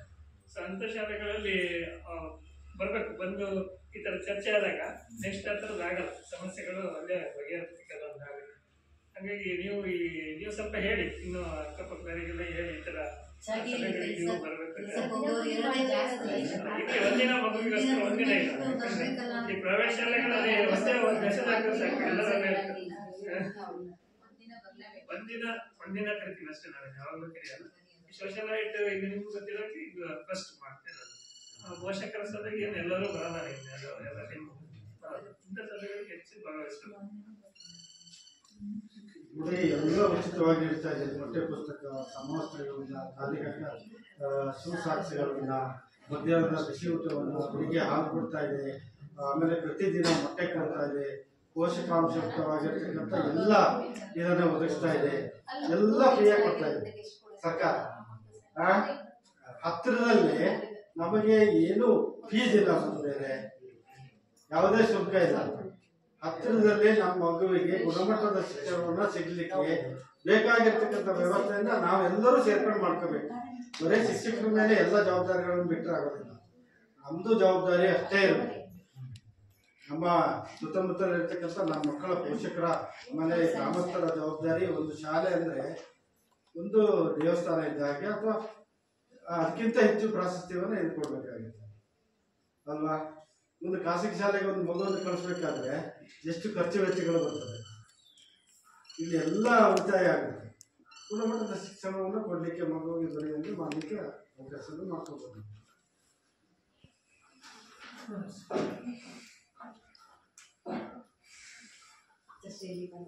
ಎಲ್ಲ ಪೋಷಕರು ಈಗ ಸಮೂಹ ಸಂಪನ್ಮೂಲ ಶಿಕ್ಷಕರನ್ನ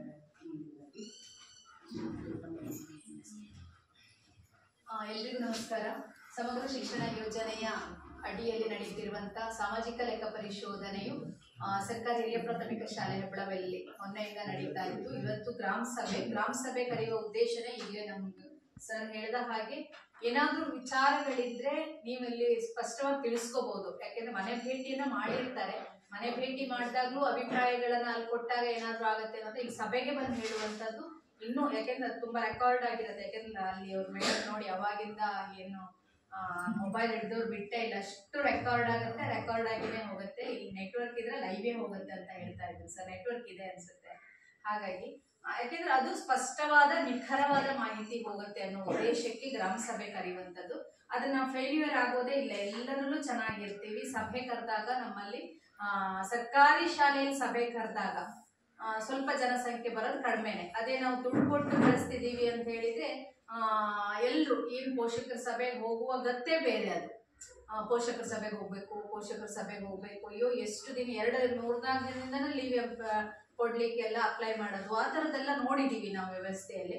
ಅದು ನಾವೇ ಮನಸ್ಸು ಮಾಡ್ಬೇಕು ಅಕ್ಕಪಕ್ಕದವರಿಗೆ ಇಂಥ ಸಂದರ್ಭ. ಯಾಕಂತ ಹೇಳಿದ್ರೆ ಕಾಮನ್ ಆಗಿ ಕರೆಯುವ ಪೋಷಕರ ಸಭೆಗೂ ಇಂಥ ಸಭೆಗೂ ವ್ಯತ್ಯಾಸ ಇದೆ. ಇದರಲ್ಲಿ ಬೇರೆ ಇಲಾಖೆಯವರು ಬಂದಿರ್ತಾರೆ, ನಮ್ಮ ಶಾಲೆಯ ಸಮಗ್ರ ಚಿತ್ರಣವನ್ನು ನೋಡಿರ್ತಾರೆ, ಅದ್ರ ಬಗ್ಗೆ ಮಾಹಿತಿ ಸಿಗುತ್ತೆ. ನಮ್ಗೇನು ಕುಂದುಕೊರತೆ ಇದೆ, ಈಡೇರುತ್ತೋ ಬಿಡುತ್ತೋ, ಬಟ್ ನಮ್ಗೆ ಗೊತ್ತಿರ್ಬೇಕದು ಏನ್ ಕುಂದುಕೊರತೆ ಇದೆ, ಅದನ್ನ ಅವರು ಸಭೆಯಲ್ಲಿ ಹೇಳುವಂಥದ್ದು. ಈ ಥರದ್ಗಳನ್ನ ಆದಾಗ ಜಾಸ್ತಿ ಪರಿಣಾಮಕಾರಿ ಬೀರುತ್ತೆ ಅನ್ನೋದು ನನ್ನ ಅಭಿಪ್ರಾಯ. ಶಿಕ್ಷಣ ವ್ಯವಸ್ಥೆಗಳ ಬಗ್ಗೆ ಹೇಳೋದಾದ್ರೆ, ಇಲ್ಲಿ ನಾನು ನೋಡಿದ ಹಾಗೆ ತಾಲೂಕಿನ ಒಂದು ಒಳ್ಳೆಯ ಶಾಲೆ ಇದೆ ಹೆಬ್ಬಳಬೈಲು. ಎಲ್ಲ ತರದಲ್ಲಿ ಈ ಹಿಂದೆ, ಯಾಕೆಂದ್ರೆ ಇದು ಬರೀ 2022-23 ಸಾಲಿನ ವರದಿಗಳನ್ನ ತಗೊಂಡಿದ್ದಾರೆ. ತದನಂತರ ದಿನಗಳಲ್ಲೂ ಈ ಶಾಲೆಗೆ ಅತಿ ಹೆಚ್ಚು ಇದು ನಮ್ಗೆ ಇನ್ಸ್ಪೈರ್ ಅವಾರ್ಡ್ ಆಯ್ಕೆಯಾದ ಶಾಲೆ ಇದೇ ಆಗಿತ್ತು ಸರ್. ಸೈನ್ಸ್ ಪ್ರಾಜೆಕ್ಟ್ ಇದರಲ್ಲಿ ಆ ಮಕ್ಳಿಗೆ ಪರ್ ಮಗುಗೆ 10,000 ರೂಪಾಯಿ ಬಂದಿದೆ. ಯಾಕೆಂದ್ರೆ ಆ ವರ್ಷದಲ್ಲಿ ಇಲ್ಲ ಅಲ್ಲ, ಅದು ನಿಮ್ಗೆ ಹಾಗಾಗಿ ಅದು ಗೊತ್ತಿಲ್ಲ. ಆ ತರದ ಇವುಗಳ ಯೋಜನೆಗಳನ್ನ ನೋಡಿದ್ರೆ ಪಕ್ಕ ಇದು ಇಲ್ಲಿಂದಾನೇ ಸೆಲೆಕ್ಟ್ ಆಗಿರೋ ಮಕ್ಕಳು. ತಾಲೂಕಲ್ಲಿ ಯಾರು ಅಷ್ಟು ಸೆಲೆಕ್ಟ್ ಆಗಿಲ್ಲ, ಪ್ರೈವೇಟ್ ಸ್ಕೂಲ್ಗಳು ಸೆಲೆಕ್ಟ್ ಆಗಿರ್ಲಿಲ್ಲ. ಇವೆಲ್ಲವನ್ನ ವಿಶೇಷವಾಗಿರೋದನ್ನ ನಾವು ಗುರುತಿಸ್ಕೊಳ್ಳೇಬೇಕು. ಯಾಕೆಂದ್ರೆ ಅದ್ರ ಮುಖ್ಯವಾದ ಕಾರಣವೇ ನಮ್ಮ ಪೋಷಕರು, ನಮ್ಮ ಟೀಚರ್ಸು, ಅಲ್ಲಿ ಸಪೋರ್ಟಿವ್ ಆಗಿರೋ ನಮ್ಮ ಮಕ್ಕಳು. ಈ ಮಕ್ಕಳೇ ವಿಶೇಷವಾಗಿ ಅವ್ರು ಏನೇ ಇದ್ರು ರೆಸ್ಪಾನ್ಸ್ ಮಾಡುವಂಥದ್ದು ಇರ್ಬೋದು.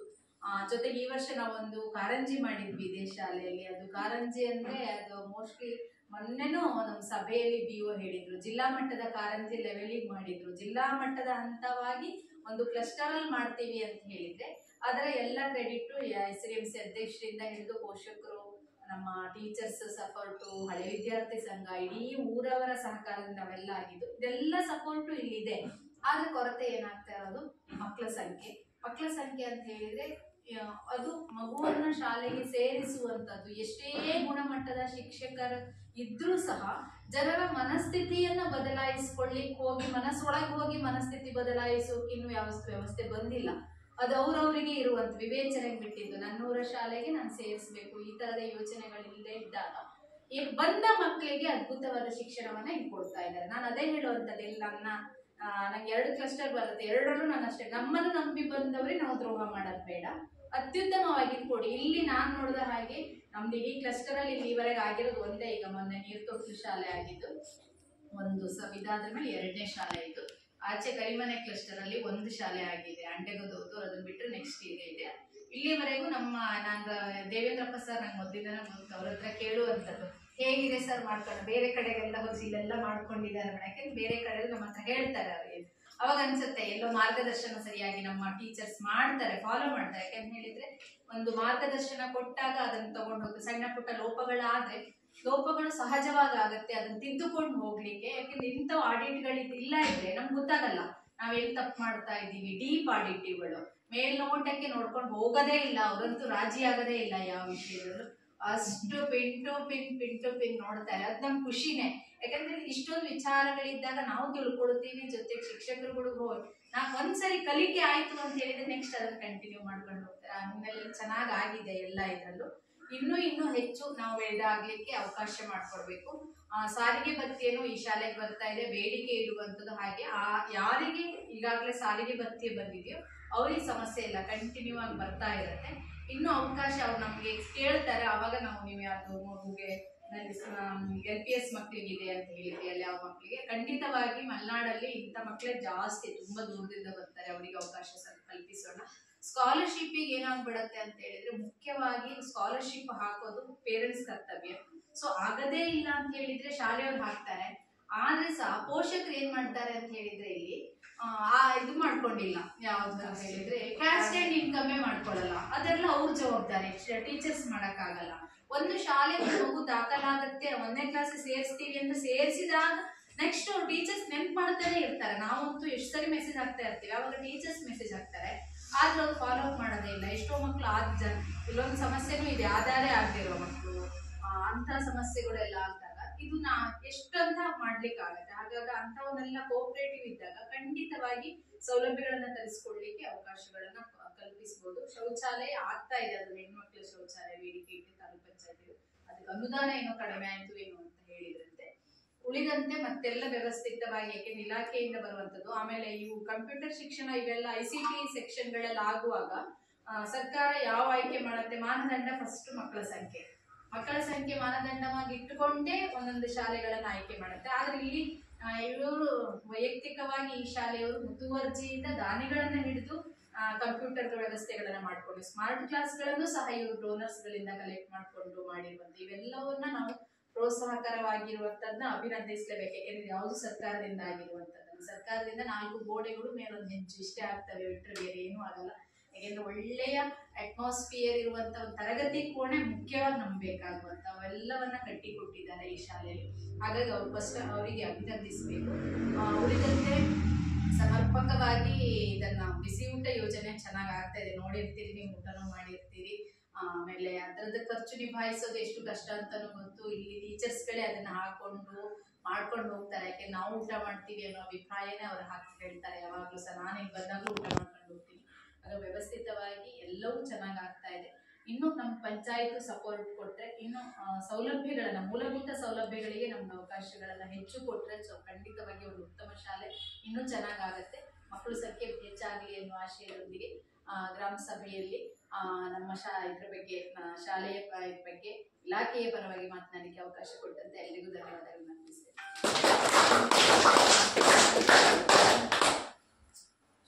ಶಾಲೆಯ ಬಗ್ಗೆ ನಮ್ಮ ಸಮುದಾಯದ ಸರ್ಕಾರದ ಬಗ್ಗೆ ಉತ್ತಮ ಅಭಿಪ್ರಾಯವನ್ನು ಮಂಡಿಸಿದ್ದಾರೆ. ಈಗ ಈ ವರದಿಯ ಮೇಲೆ SDNC ಅಧ್ಯಕ್ಷರು ಮತ್ತು ಉಪಾಧ್ಯಕ್ಷರು ಮತ್ತು ಸದಸ್ಯರ ಅಭಿಪ್ರಾಯವನ್ನು ಮಂಡಿಸಿದ ಸಮಯ ನೋಡಿ, ಯಾರು ಅಧ್ಯಕ್ಷರು ಹೊರತುಪಡಿಸಿ ಸದಸ್ಯರಾಗ ಮಂಡಿಸಲಿಕ್ಕಿದ್ರೆ ಫಸ್ಟ್ ಮಂಡಿಸಿ, ಆಮೇಲೆ ಅಧ್ಯಕ್ಷರು ಮಂಡಿಸ್ತಾರೆ.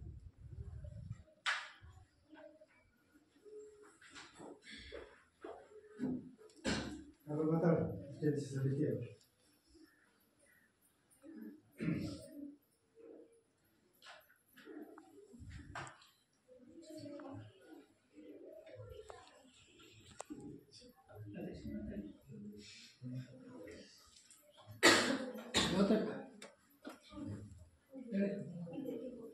ಶಾಲೆಯಲ್ಲಿ ನಿಮ್ಮ ಮಕ್ಕಳ ಕಲಿಕೆಗೆ ವಾತಾವರಣ ಸಾಕಾಗ್ತಾ ಇದೆಯಾ? ಜ್ಯೋತಿ ಹೋಗಿ ಅಡ್ಡಿಲ್ಲ, ಹೋಗಿ ಹೋಗಿ ಮಾತಾಡಿ. ಶಾಲೆ ವತಿಯಿಂದ ಹೇಳಬೇಕು. ಹೇಳಿ ಅದೇ ಹೇಳಿ ಹೇಳಿ. ಎಲ್ರಿಗೂ ನಮಸ್ಕಾರ. ನಾನು ಒಬ್ಬರು ಪೋಷಕರು STMC ಸದಸ್ಯರು ಕೂಡ. ಅದರಲ್ಲೂ ವಿಶೇಷವಾಗಿ ನನ್ನ ಮಗ ಈ ಸ್ಕೂಲಿಗೆ ಒಂದು ಸ್ಪೆಷಲ್ ಬೇಬಿ. ಬಟ್ ಆ ಮಗುನ ತುಂಬಾ ಚೆನ್ನಾಗಿ ಈಗ ಕೇರ್ ಮಾಡ್ಕೊಂಡಿದ್ದಾರೆ. ಅಂದ್ರೆ ಈಗ ನಾನು ಗ್ರಾಮ ಪಂಚಾಯತ್ ವರ್ಕ್ ಮಾಡ್ತಿದ್ದೀನಿ, ಬಟ್ ನನ್ನ ಮಗುನ ಇಲ್ಲಿ ಒಂದು ಬಿಟ್ಟು ಹೋಗ್ತಿದ್ದೀನಿ ಅಂದ್ರೆ ಅದಕ್ಕೆ ಮೇನ್ ಕಾರಣ ಟೀಚರ್ಸ್. ಅವ್ರಿಗೆ ನಿಜವಾಗಿ ಥ್ಯಾಂಕ್ಸ್ ಹೇಳಕ್ ಇಷ್ಟಪಡ್ತೀನಿ. ಯಾಕಂದ್ರೆ ಅಷ್ಟೊಂದು ಮುತುವರ್ಜಿಯಿಂದ ನನ್ನ ಮಗ ನೋಡ್ಕೊಂತಾರೆ. ಅವನು ಒಂದ್ ಸ್ವಲ್ಪ ಗೊತ್ತಾಗೋದಿಲ್ಲ, ಅಲ್ಲಿ ಇಲ್ಲಿ ಕ್ಲಾಸ್ ರೂಮಿಂದ ಹೇಳ್ದೆ ಕೇಳದೆ ಹೋಗ್ತಿರೋದು, ಈ ತರದೆಲ್ಲ ಮಾಡ್ತಾನೆ. ಅದು ಬಿಟ್ರೆ ಪಾಠದಲ್ಲೂ ಇರ್ಬೋದು, ಪ್ರತಿಯೊಂದು ವಿಷಯದಲ್ಲೂ ಇರ್ಬೋದು. ನಮ್ಮ ಶಾಲೆ ಬಗ್ಗೆ ನನ್ಗೆ ಹೆಮ್ಮೆ ಇದೆ, ಟೀಚರ್ಸ್ಗಳ ಬಗ್ಗೆ ಹೆಮ್ಮೆ ಇದೆ.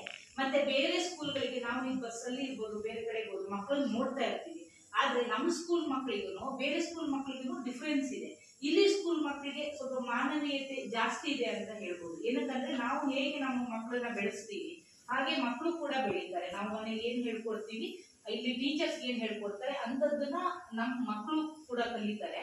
ಆ ವಿಷಯದಲ್ಲಿ ನಾನು ಶಾಲೆನ ಮತ್ತೆ ಮಕ್ಕಳಿಗೂ ಕೂಡ ಟೀಚರ್ಸ್ಗೂ ಕೂಡ ಧನ್ಯವಾದ ಹೇಳ್ತೀನಿ. ಹಾಗೆ ಇನ್ನೊಂದು ರಿಕ್ವೆಸ್ಟ್ ಇತ್ತು, ಏನಂತಂದ್ರೆ ಈಗ ಕೆಲವೊಂದು ಮಕ್ಕಳು ಸ್ಕೂಲಲ್ಲಿ ಮೊಟ್ಟೆ ತಿನ್ನಲ್ಲ. ಸ್ಪೆಷಲಿ ನನ್ನ ಮಗ, ಅವನು ಇಲ್ಲಿ ಸ್ಕೂಲಲ್ಲಿ ಮೊಟ್ಟೆ ತಿನ್ನಲ್ಲ ಅನ್ನೋದು ಕಂಪ್ಲೇಂಟ್. ಊಟನೂ ಮಾಡೋದಿಲ್ಲ ಸರಿಯಾಗಿ, ಯಾಕಂದ್ರೆ ಅವನು ಇಲ್ಲಿ ಕಂಫರ್ಟ್ ಝೋನ್ ಇಲ್ಲ. ಮನೆಯಲ್ಲಿ ತಿಂತಾನೆ ಮೊಟ್ಟೆ, ಇದ್ರೆ ಸ್ಕೂಲಲ್ಲಿ ತಿನ್ನಲ್ಲ. ಇಂಥ ಮಕ್ಕಳಿಗೆ ಏನಾದ್ರು ಇಲಾಖೆ ಕಡೆಯಿಂದ ನಾನು ಕೇಳಿಲ್ಲ ಟೀಚರ್ಸ್ ಅನ್ನ, ಇಲಾಖೆ ಕಡೆಯಿಂದ ಈಗ ಮೊಟ್ಟೆ ಏನಾದ್ರು ಮನೆಗೆ ಕೊಟ್ಟು ಕಳ್ಸೋ ಅಂತ ವ್ಯವಸ್ಥೆ ಏನಾದ್ರು ಇದೆಯಾ ಅಂತ. ಮೊಟ್ಟೆ ಮನೆಗೆ ಕಳಿಸ್ಕೊಳ್ಳಿಕ್ಕೆ ಅವಕಾಶವೇ ಇಲ್ಲ. ಅದು ಶಾಲೆ ಬಿಸಿ ಊಟ ಅಂದ್ರೆ ಶಾಲೆಯಲ್ಲೇ ಇರ್ಬೇಕು. ಹೊಟ್ಟೆ ತಿನ್ನದ ಮಗು ಚಿಕ್ಕಿ ಕೊಡಿ ಟೀಚರ್, ಆ ತರದ್ದು ತಿಂದ್ರೆ ಚಿಟ್ಟಿ ಕೊಡ್ತೀವಿ. ಕಂಫರ್ಟ್ ಝೋನ್ ಅಂತ ಬರಲ್ಲ. ಅವ್ನು ಎಷ್ಟು ಚೆನ್ನಾಗಿರ್ತಾನಂತ ನಂಗೆ ಗೊತ್ತು. ನಾನು ಊಟ ಮಾಡುವಾಗ್ಲೇ ಅವತ್ತೊಂದಿನ ಮೊಟ್ಟೆ ತಿಂದಿಲ್ಲ, ನಾನು ಹೇಳಿ ಹೋಗಿದ್ದೆ. ಅವ್ರು ಇಷ್ಟ ದಿನ ಅವ್ರ ಹತ್ರ ನಾ ಎಲ್ಲರಿಗಿಂತ ಚಂದ ಜಾಸ್ತಿ ಮಾತಾಡೋದು ನಾವು ಶ್ವೇತಾ ಮ್ಯಾಮ್ ಹತ್ರ ನಾನು ಅಬ್ಸರ್ವ್ ಮಾಡಿದೆ. ಮನೇಲಿ ತಿಂತಾನೆ ಶ್ವೇತಾ ಮ್ಯಾಮ್ ಹತ್ರ ತುಂಬಾ ಚಂದ ಮಾಡ್ತಾರೆ. ಆತ ಅದು ಇನ್ನು ನಿಮ್ಮ ಅಂಡರ್ಸ್ಟ್ಯಾಂಡಿಂಗ್ ಆಕ್ಚುಲಿ ಇರೋದೇ ಅದು. ನಾನು ಹೇಳಿಲ್ಲ ಟೀಚರ್ಸ್ ಅಲ್ಲ, ಸರಿ ಅರ್ಥ ಆಗತ್ತೆ. ಬಟ್ ಮೊದಲು ತಿಂತಿದ್ದ ಅಂತ ಅವನು, ಇತ್ತೀಚೆಗೆ ಯಾಕೋ ತಿಂತಾ ಇಲ್ಲ.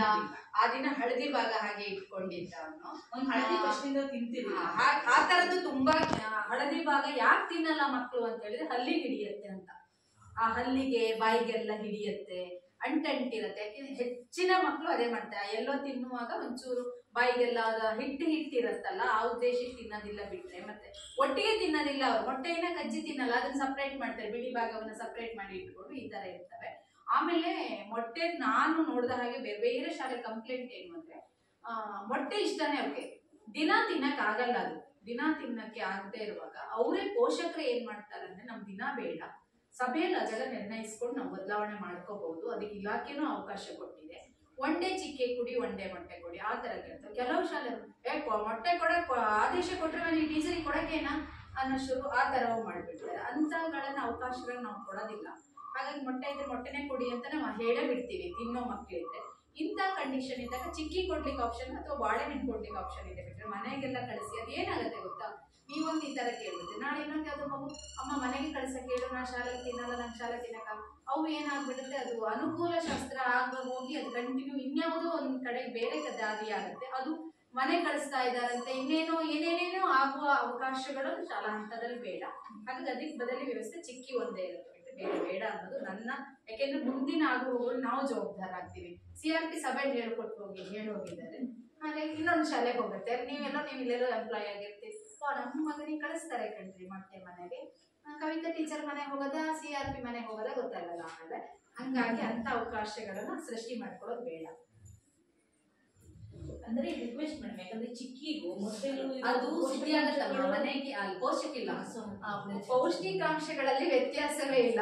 ಮೊಟ್ಟೆಗಿಂತ ಚಿಕ್ಕಿಯಲ್ಲೇ ಚೆನ್ನಾಗಿರುತ್ತೆ ಆಯ್ತಾ. ಮೊಟ್ಟೆ ಎನ್ನುವಂಥದ್ದು ಆ ಕೋಳಿಗಳಿಗೆ, ನೀವು ಫಾರಂ ಕೋಳಿ ಗೊತ್ತೇ ಇರುವಂತದ್ದು ವಿಷಯ. ಚಿಕ್ಕಿಯಲ್ಲಿ ಸಿಗುವಂತದ್ದು ಎಷ್ಟು ಸಮೃದ್ಧವಾಗಿ, ಅಂಗನವಾಡಿ ಟೀಚರ್ ಹೇಳ್ತಾ ಇದ್ರಿ, ಈಗ ಪ್ರೆಗ್ನೆಂಟಿಗೆ ಕೊಡುವಂಥದ್ದೇ ಚಿಕ್ಕಿ.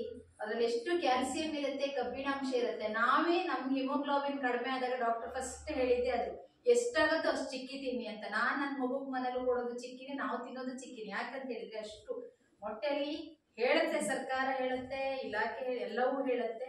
ಫಾರಂ ಅದೇ ಮನೆಯಲ್ಲಿರೋ ಕೋಳಿ ಸಾಕಿದ ಮೊಟ್ಟೆ ಇಲ್ಲ ಅಂದ್ರೆ ನೀವು ಮೊಟ್ಟೆನೇ ಇದೆ ಅಂತ ಹೇಳ್ತೀವಿ. ಆ ಫಾರಂ ಕೋಳಿಗೆ ಅದಕ್ಕೆ ಕಂಪೇರ್ ಮಾಡಿದ್ರೆ ಚಿಕ್ಕಿ ಬೆಳೆಯುತ್ತೆ. ಆಯ್ತಾ?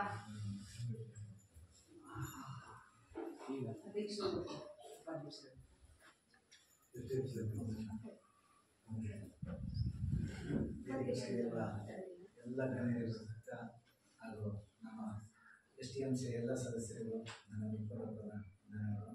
ಹಾಗೆ ಈ ದಿನದ ಸಭೆ ಕರೆದಾಗ ನಮ್ಮೊಂದಿಗೆ ಸಹಕರಿಸಿ ನಮ್ಮೊಂದಿಗೆ ಕೆಲವು ಪ್ರಶ್ನೆಗಳನ್ನು ಇವುಗಳಿಗೆ ನಡೆದಂಥ ನಮ್ಮ ಸುರೇಶ್ ಅವರೇ ಹಾಗೂ ನಮ್ಮ ಎಲ್ಲ ಶಾಲೆಯ STMC ಸದಸ್ಯರು. ಇಲ್ಲಿ ಏನಂತ ಕೇಳಿದ್ರೆ ನಮಗೆ ಮುಖ್ಯವಾಗಿ ಶಿಕ್ಷಕರ ಕೊರತೆ ಏನಿಲ್ಲ.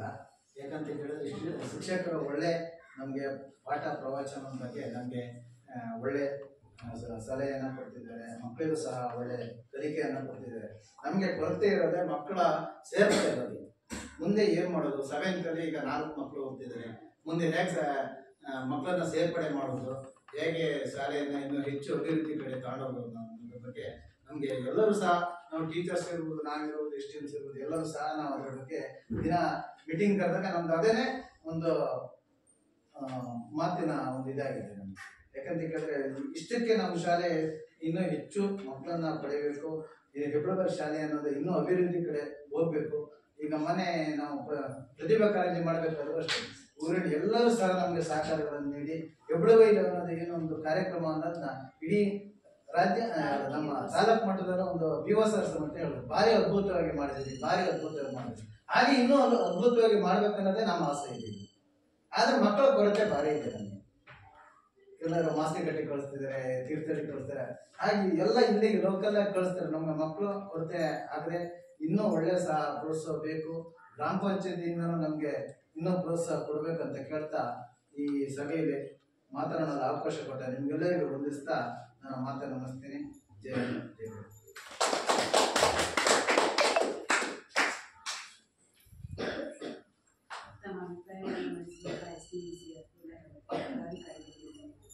ಈಗ ಗ್ರಾಮ ಪಂಚಾಯತಿ ಅಧ್ಯಕ್ಷರು ಹಾಗೂ ಉಪಾಧ್ಯಕ್ಷರು ಮತ್ತು ಸದಸ್ಯರ ಅಭಿಪ್ರಾಯ ಏಕಮೇವ ವೃತ್ತಿಯಾಗಿ ಆಗಮಿಸಿದ್ದು ನಮ್ಮ ಪಂಚಾಯತ್ ಅಧ್ಯಕ್ಷರು. ಅವರು ಶಾಲೆಯ ಬಗ್ಗೆ ಮತ್ತು ಈ ಪರಿಶೀಲನೆ ನಮ್ಮ ಅನಿಸಿಕೆಗಳನ್ನು ಹೇಳಬೇಕು ಅಂತ ಹೇಳ್ಬೋದು.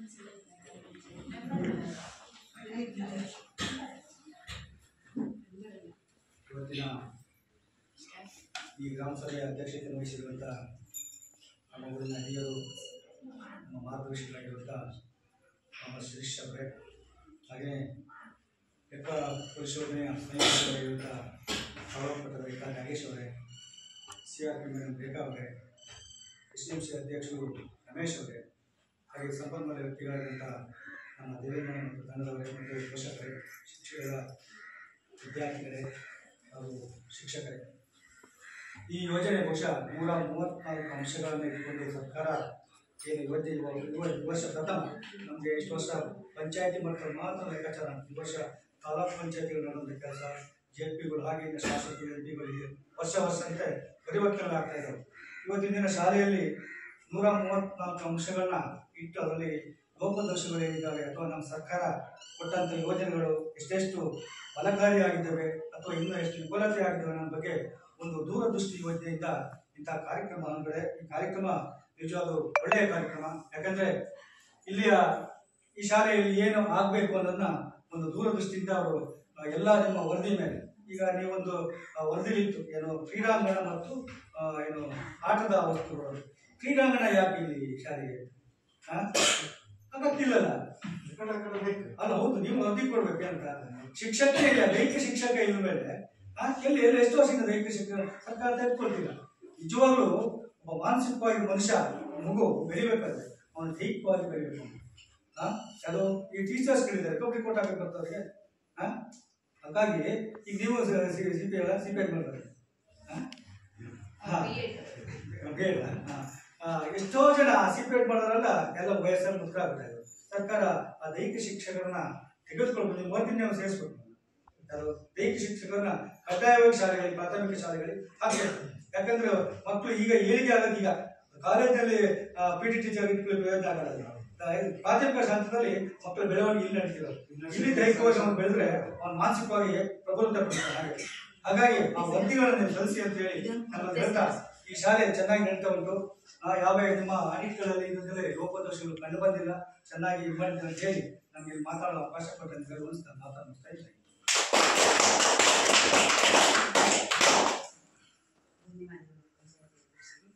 ಶಾಲೆಯ ವೃತ್ತಿಗಳ ಬಗ್ಗೆ ಶಾಲೆಯ ಬಗ್ಗೆ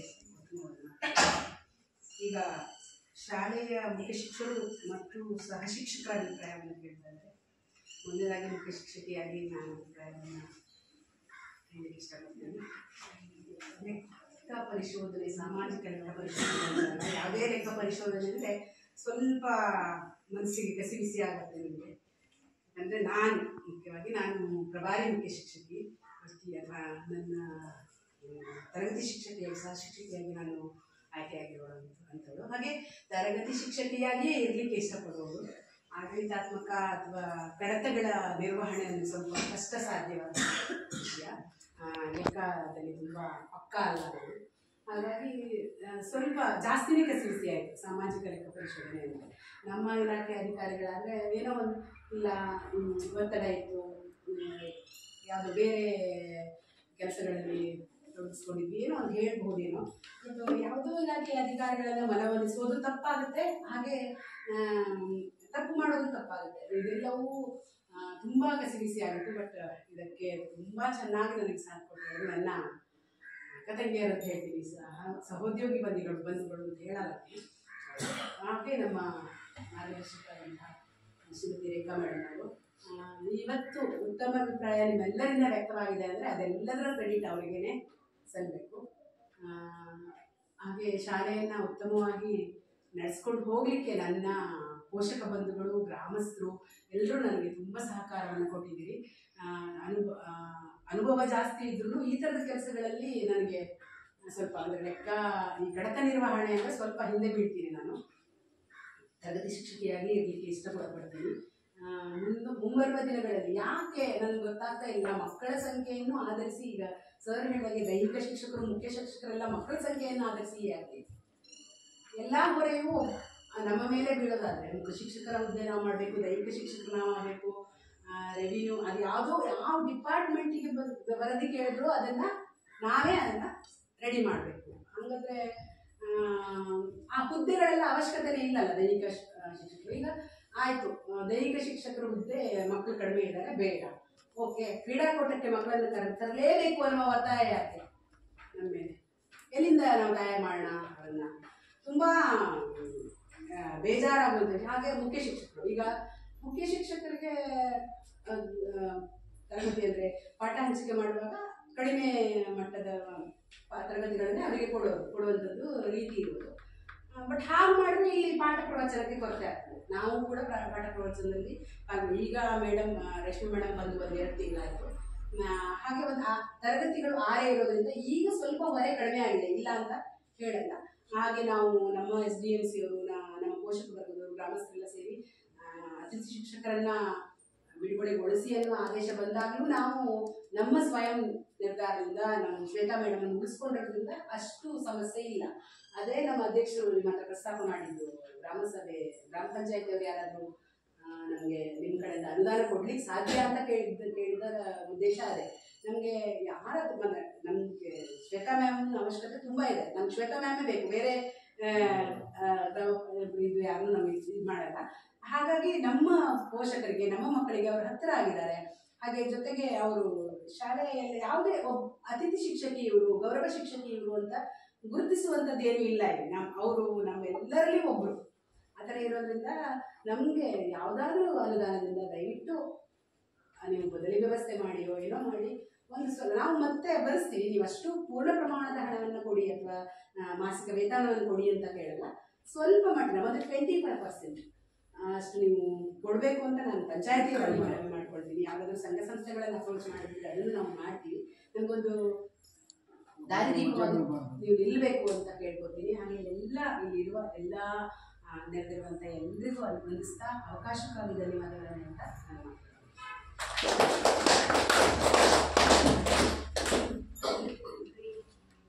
ಕಾಶಿ ಕ್ಷೇತ್ರ ಬನ್ನಿ ಮೇಡಮ್.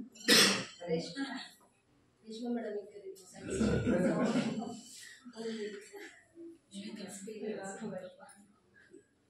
ಬನ್ನಿ ರೇಷ್ಮಾ ಮೇಡಮ್.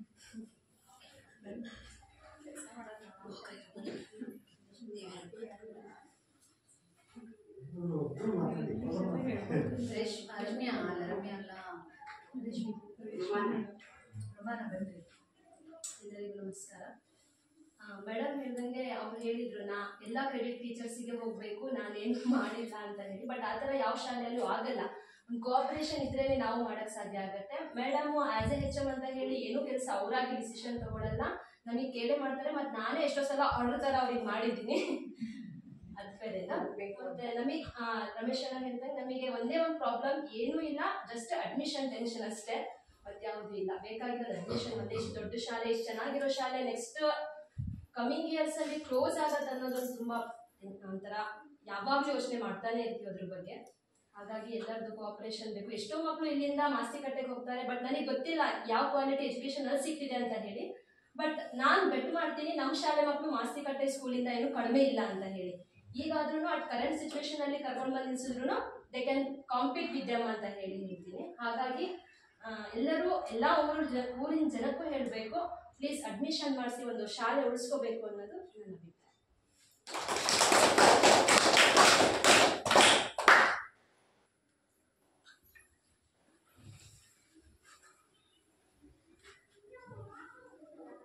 Thank you. ಈಗ ಇತರೆ ಇಲಾಖೆಯ ಅಧಿಕಾರಿಗಳ ಅಭಿಪ್ರಾಯ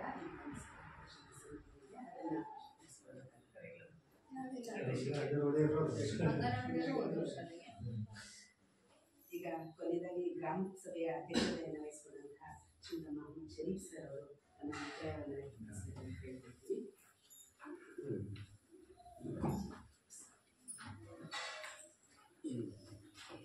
ಶಾಲಾ ಹಂತದ ಸಾಮಾಜಿಕ ಪರಿಶೀಲನಾ ಸಭೆಯ ಆಗಮಿಸಿದ ಗ್ರಾಮ ಪಂಚಾಯತಿ ಅಧ್ಯಕ್ಷರೇ ಹಾಗೂ ಶಾಲಾ ಅಭಿವೃದ್ಧಿ ಸಮಿತಿಯ ಅಧ್ಯಕ್ಷರೇ ಹಾಗೂ CRP ಮತ್ತು ಗ್ರಾಮ ಪಂಚಾಯತಿ ಅಧಿಕಾರಿಗಳೇ ಮತ್ತು ಸಾಮಾಜಿಕ ಪರಿಶೀಲನೆ ಮತ್ತು ಪೋಷಕರಿದ್ದಾರೆ, ST ಸದಸ್ಯರೇ, ಶಿಕ್ಷಕರು.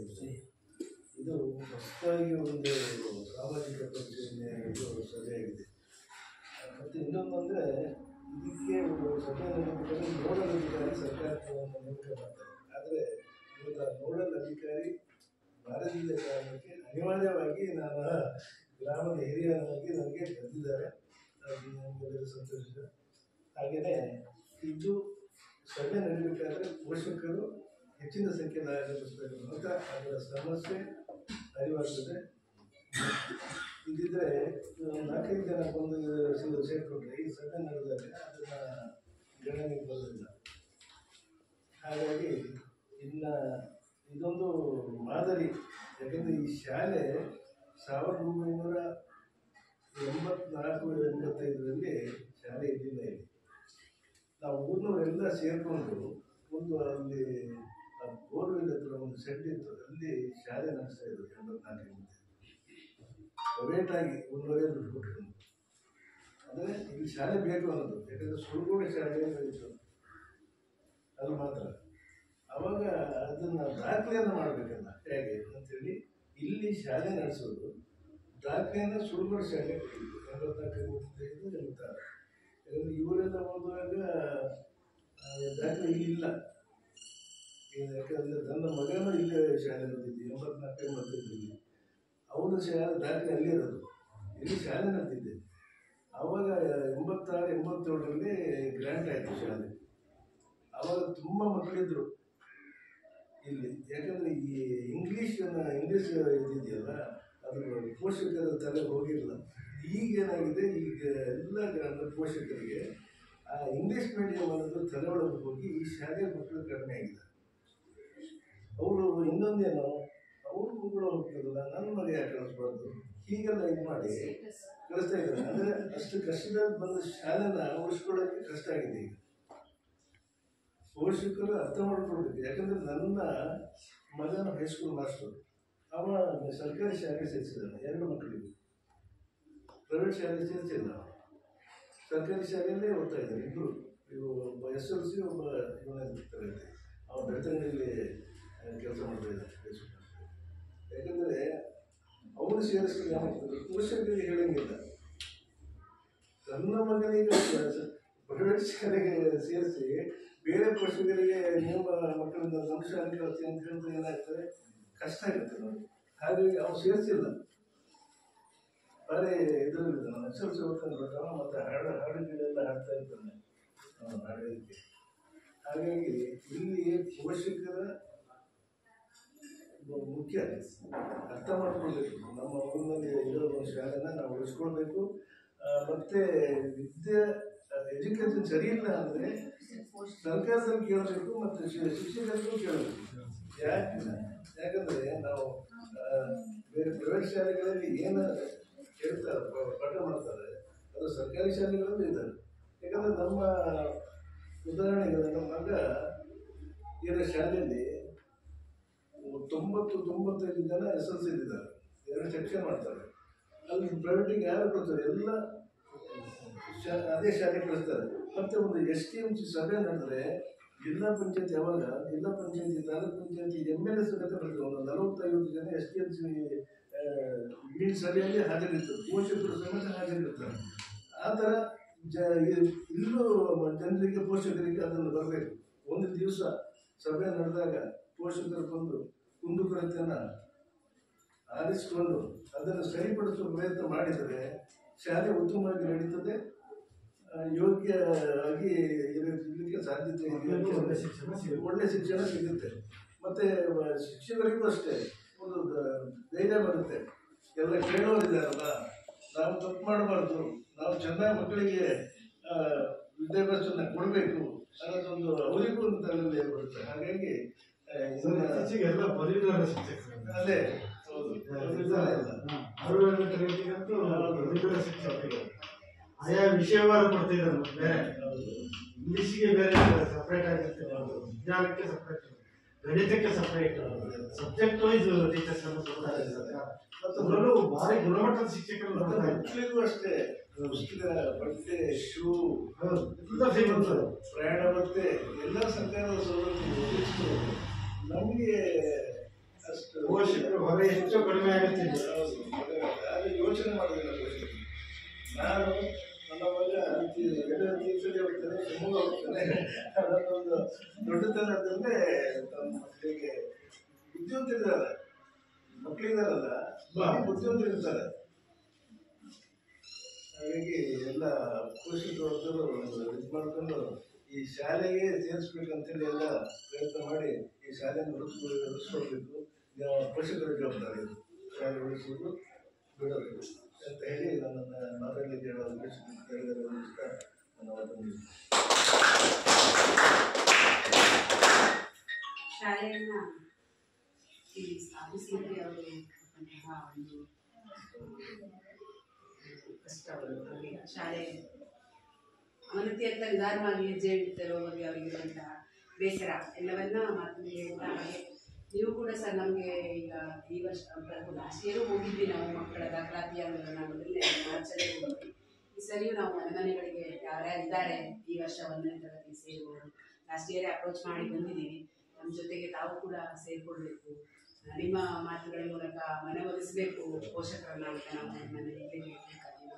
ಆ ದಿನಗಳಲ್ಲಿ ನಾವು ನಿಮ್ಮನ್ನು ಭೇಟಿ ಮಾಡ್ತೀವಿ.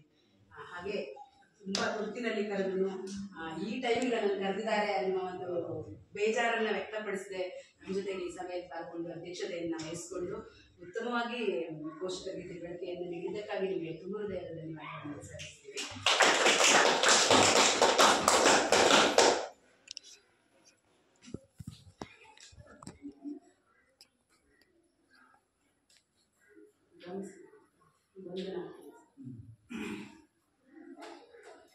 ಆದ್ಮೇಲೆ ಇಂದಿನ ಸಾಮಾಜಿಕ ಸಭೆ 15/1/2025 ಗ್ರಾಮಸ್ಥರ ಪೋಷಕರ ಸಂಖ್ಯೆ ಸ್ವಲ್ಪ ಕಡಿಮೆ ಇದೆ. ನಮ್ಮಲ್ಲಿ ಪೋಷಕರ ಸಂಖ್ಯೆ ಕಡಿಮೆ, ಪುರುಷ ಪೋಷಕರು ಬಂದಿಲ್ಲ ಅಂದರೆ ನಾವು 14 ಜನ ಇದ್ದೀವಿ. ನಾನು ಒಬ್ಬರು ಪೋಷಕಿ, ಹಾಗೆ ನಮ್ಮ ಅಡುಗೆಯವರು ಕೂಡ ಪೋಷಕರು.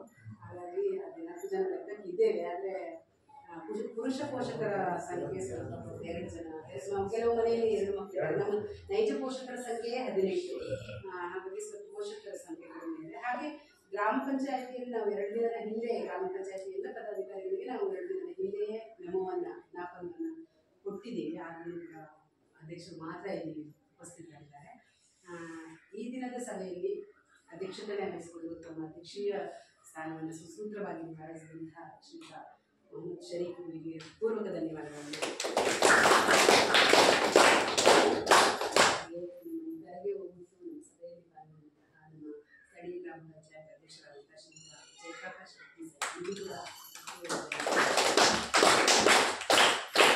ಹಾಗೆಯೇ ನಮ್ಮೊಂದಿಗೆ ಸದಾಕಾಲವೂ ಇದ್ದು ನಮ್ಮ ಶಾಲೆಯ ಎಲ್ಲ ಕ್ರಿಯಾತ್ಮಕ ಚಟುವಟಿಕೆಗಳನ್ನು ತಮ್ಮನ್ನು ತೊಡಗಿಸಿಕೊಳ್ಳುವಂತಹ ನಮ್ಮ SDMC ಅಧ್ಯಕ್ಷರಾದ ಶ್ರೀಯುತ ರಮೇಶ್ SH ಕೂಡ ಪೂರ್ವಕ ಧನ್ಯವಾದಗಳು. ಹಾಗೆ ಈ ಸಾಮಾಜಿಕ ಲೆಕ್ಕ ಪರಿಶೋಧನಾ ಕಾರ್ಯಕ್ರಮದ ವ್ಯವಸ್ಥಾಪಕರಾದಂತಹ ತಾಲೂಕು ಪಂಚಾಯತ್ ವ್ಯವಸ್ಥಾಪಕರಾದಂತಹ ಶ್ರೀಯುತ ನಾಗೇಶ್ KV ಇವರಿಗೂ ಉಪಸ್ಥಿತರಿದ್ದಾರೆ. ನಮಗೆ ಸಲಹೆ ಸೂಚನೆಗಳನ್ನು ಕೊಟ್ಟಿದ್ದಾರೆ. ಅವರಿಗೂ ಕೂಡ ಪೂರ್ವಕ ಧನ್ಯವಾದಗಳು. ಹಾಗೆಯೇ ನಮ್ಮ ಸಮೂಹ ಸಂಪನ್ಮೂಲದ CRP ಮೇಡಮ್ ರೇಖಾ ಮೇಡಮ್ ನಮಗೆ ಮಾರ್ಗದರ್ಶಕರಾಗಿ ಸದಾಕಾಲವೂ ನಮ್ಮ ಜೊತೆಗೆ ಇರ್ತಾರೆ. ನಮ್ಮ ಪ್ರಗತಿಯಲ್ಲಿ ಅವರ ಪಾಲು ಕೂಡ ಇದೆ. ನಮ್ಮ ಇವತ್ತೇನು ಶಾಲೆಯ ಬಗ್ಗೆ ಉತ್ತಮ ಅಭಿಪ್ರಾಯ ವ್ಯಕ್ತವಾಗಿದೆ, ಅವರದ್ದು ಕೂಡ ಪಾಲಿದೆ. ಅವರನ್ನು ಕೂಡ ಪೂರ್ವಕ ಅಭಿನಂದಿಸ್ತಾ ಇದ್ದೀವಿ. ನಮ್ಮ ಲೆಕ್ಕ ಪರಿಶೋಧನಾ ಸಭೆ ಕಾರ್ಯಕ್ರಮವನ್ನು ನಿರ್ವಹಿಸಿಕೊಂಡು ನಮ್ಮೊಂದಿಗೆ ಸತತ 3 ದಿನಗಳ ಕಾಲ ತುಂಬ ಅನುನಯದಿಂದ ನಡ್ಕೊಂಡು ನಾವು ಏನೋ ಒಂದು ಸ್ವಲ್ಪ ಸಣ್ಣ ಪುಟ್ಟ ಮಿಸ್ಟೇಕ್ ಅಂತಲ್ಲ, ನಮ್ಮ ಗೊಂದಲಗಳು ಒಂದಷ್ಟು ಗೊಂದಲಗಳನ್ನು ಪರಿಹರಿಸಿದ್ದಾರೆ. ಈ ಗೊಂದಲಗಳನ್ನು ಪರಿಹಾರ ಮಾಡಿಕೊಳ್ಳೋದ್ರ ಮೂಲಕ ಲೆಕ್ಕ ಪರಿಶೋಧನೆ ಅಂದರೆ ಏನು, ವ್ಯವಸ್ಥೆ ಹೇಗೆ ನಾವು ಕಡತಗಳನ್ನು ನಿರ್ವಹಿಸಬೇಕು, ಯಾವ ಥರ ನಿರ್ವಹಿಸಿದರೆ ನಾವು ಇಲಾಖೆಯ ಒಂದು ಅಂದರೆ ತಪ್ಪು ನಮ್ಮ ಕಲ್ಪನೆ ನಮ್ಮ ಮೇಲೆ ಮೂಡಲಿಕ್ಕಿಲ್ಲ, ನಾವು ಎಲ್ಲ ಕೆಲಸಗಳನ್ನು ಮಾಡಿಯೂ ಕೆಲವು ಸರಿ ಕಡತ ನಿರ್ವಹಣೆಯಲ್ಲಿ ತಪ್ಪಾದರೆ ನಮಗೆ ಸಮಸ್ಯೆ ಆಗುತ್ತೆ ಅನ್ನೋದನ್ನು ನಮ್ಗೆ ತುಂಬ ಚೆನ್ನಾಗಿ ತಿಳಿಸ್ಕೊಟ್ಟಿದ್ದಾರೆ ದೇವೇಂದ್ರಪ್ಪ ಸರ್ ಹಾಗೂ ಸರಿತಾ ಮೇಡಮ್ ಅವರು. ಇವ್ರಿಗೂ ಕೂಡ ಪೂರ್ವಕವಾದ ಧನ್ಯವಾದಗಳನ್ನು. ಹಾಗೆ ನಮ್ಮ SDMC ಉಪಾಧ್ಯಕ್ಷರಾದಂತಹ ಶ್ರೀಮತಿ ಅನಿತಾ ಮೇಡಮ್ ಇವರು ಕೂಡ ನಮ್ಮ ಜೊತೆಗೆ ಸಹಕಾರ ಗ್ರಂಥಪಾಲಕಿಯಾಗಿ ಅವರ ಕೆಲಸವನ್ನು ಶನಿವಾರ ಬಂತು ಅಂದರೆ ಅನಿತಾ ಮೇಡಮ್ ಬಂದರು ಅಂತ ಮಕ್ಕಳನ್ನ ಗ್ರಂಥಾಲಯಕ್ಕೆ ಕರ್ಕೊಂಡು ಹೋಗ್ತೀವಿ. ಓದುವ ಬೆಳಕು ಮಕ್ಕಳು ಸಾಕಷ್ಟು ನಮ್ಮ ಜೊತೆಗೆ ಅವರು ಪರಿಸರ ಪ್ರಜ್ಞೆ ಇಂಥ ಕಾರ್ಯಕ್ರಮಗಳಲ್ಲಿ ನಮ್ಮನ್ನು ಒಳಗೂಡಿಸಿಕೊಂಡು ಸಹಾಯ ಮಾಡ್ತಾರೆ. ಅವರಿಗೂ ಕೂಡ ಪೂರ್ವಕ ಧನ್ಯವಾದಗಳು. ಪದಾಧಿಕಾರಿಗಳು ಶ್ರೀಮತಿ ಶವನಾ ಮೇಡಮ್, ಶನಿಕಾಂತ್ ಅವರು, ಸಾವಿತ್ರಿ ಅವರು, ಜ್ಯೋತಿ ಅವರು, ಸಾವಿತ್ರಿ ಅವರು, ಹಾಗೆ ಮತ್ತೆ ಒಂದು ಜ್ಯೋತಿ ಹಾಗೆ ಇಲ್ಲಿ ಎಲ್ಲ ನನ್ನ ಶ್ರೀನಿವಾಸ್ ಅವರು, ವೆಂಕಪ್ಪಣ್ಣ ಅವರು ಎಲ್ಲರೂ ಕೂಡ ಪ್ರೀತಿಯ ಎಲ್ಲ ಸದಸ್ಯ ಬಂಧುಗಳಿಗೆ ಹಾಗೂ ಪೋಷಕ ಬಂಧುಗಳಿಗೆ ಹೃತ್ಪೂರ್ವಕ ಧನ್ಯವಾದಗಳನ್ನು ಸಲ್ಲಿಸ್ತೀವಿ. ಹಾಗೆ ಶಾಲೆ ಗುಣಮಟ್ಟದಿಂದ ಕೂಡಿದೆ ಅಂತ ಹೇಳೋದಕ್ಕೆ ನಮ್ಮ ವಿದ್ಯಾರ್ಥಿಗಳ ಸಾಕ್ಷಿ, ಅವರು ಕೂಡ ನಮ್ಮ ಹೃತ್ಪೂರ್ವಕ ಧನ್ಯವಾದಗಳನ್ನು ಸಲ್ಲಿಸ್ತೀವಿ. ನನ್ನ ಮಾತನ್ನು ಮುಗಿಸ್ತಾ ಕೊನೆಯದಾಗಿ ರಾಷ್ಟ್ರಗೀತೆಯನ್ನು ಹಾಡಬೇಕಾಗಿ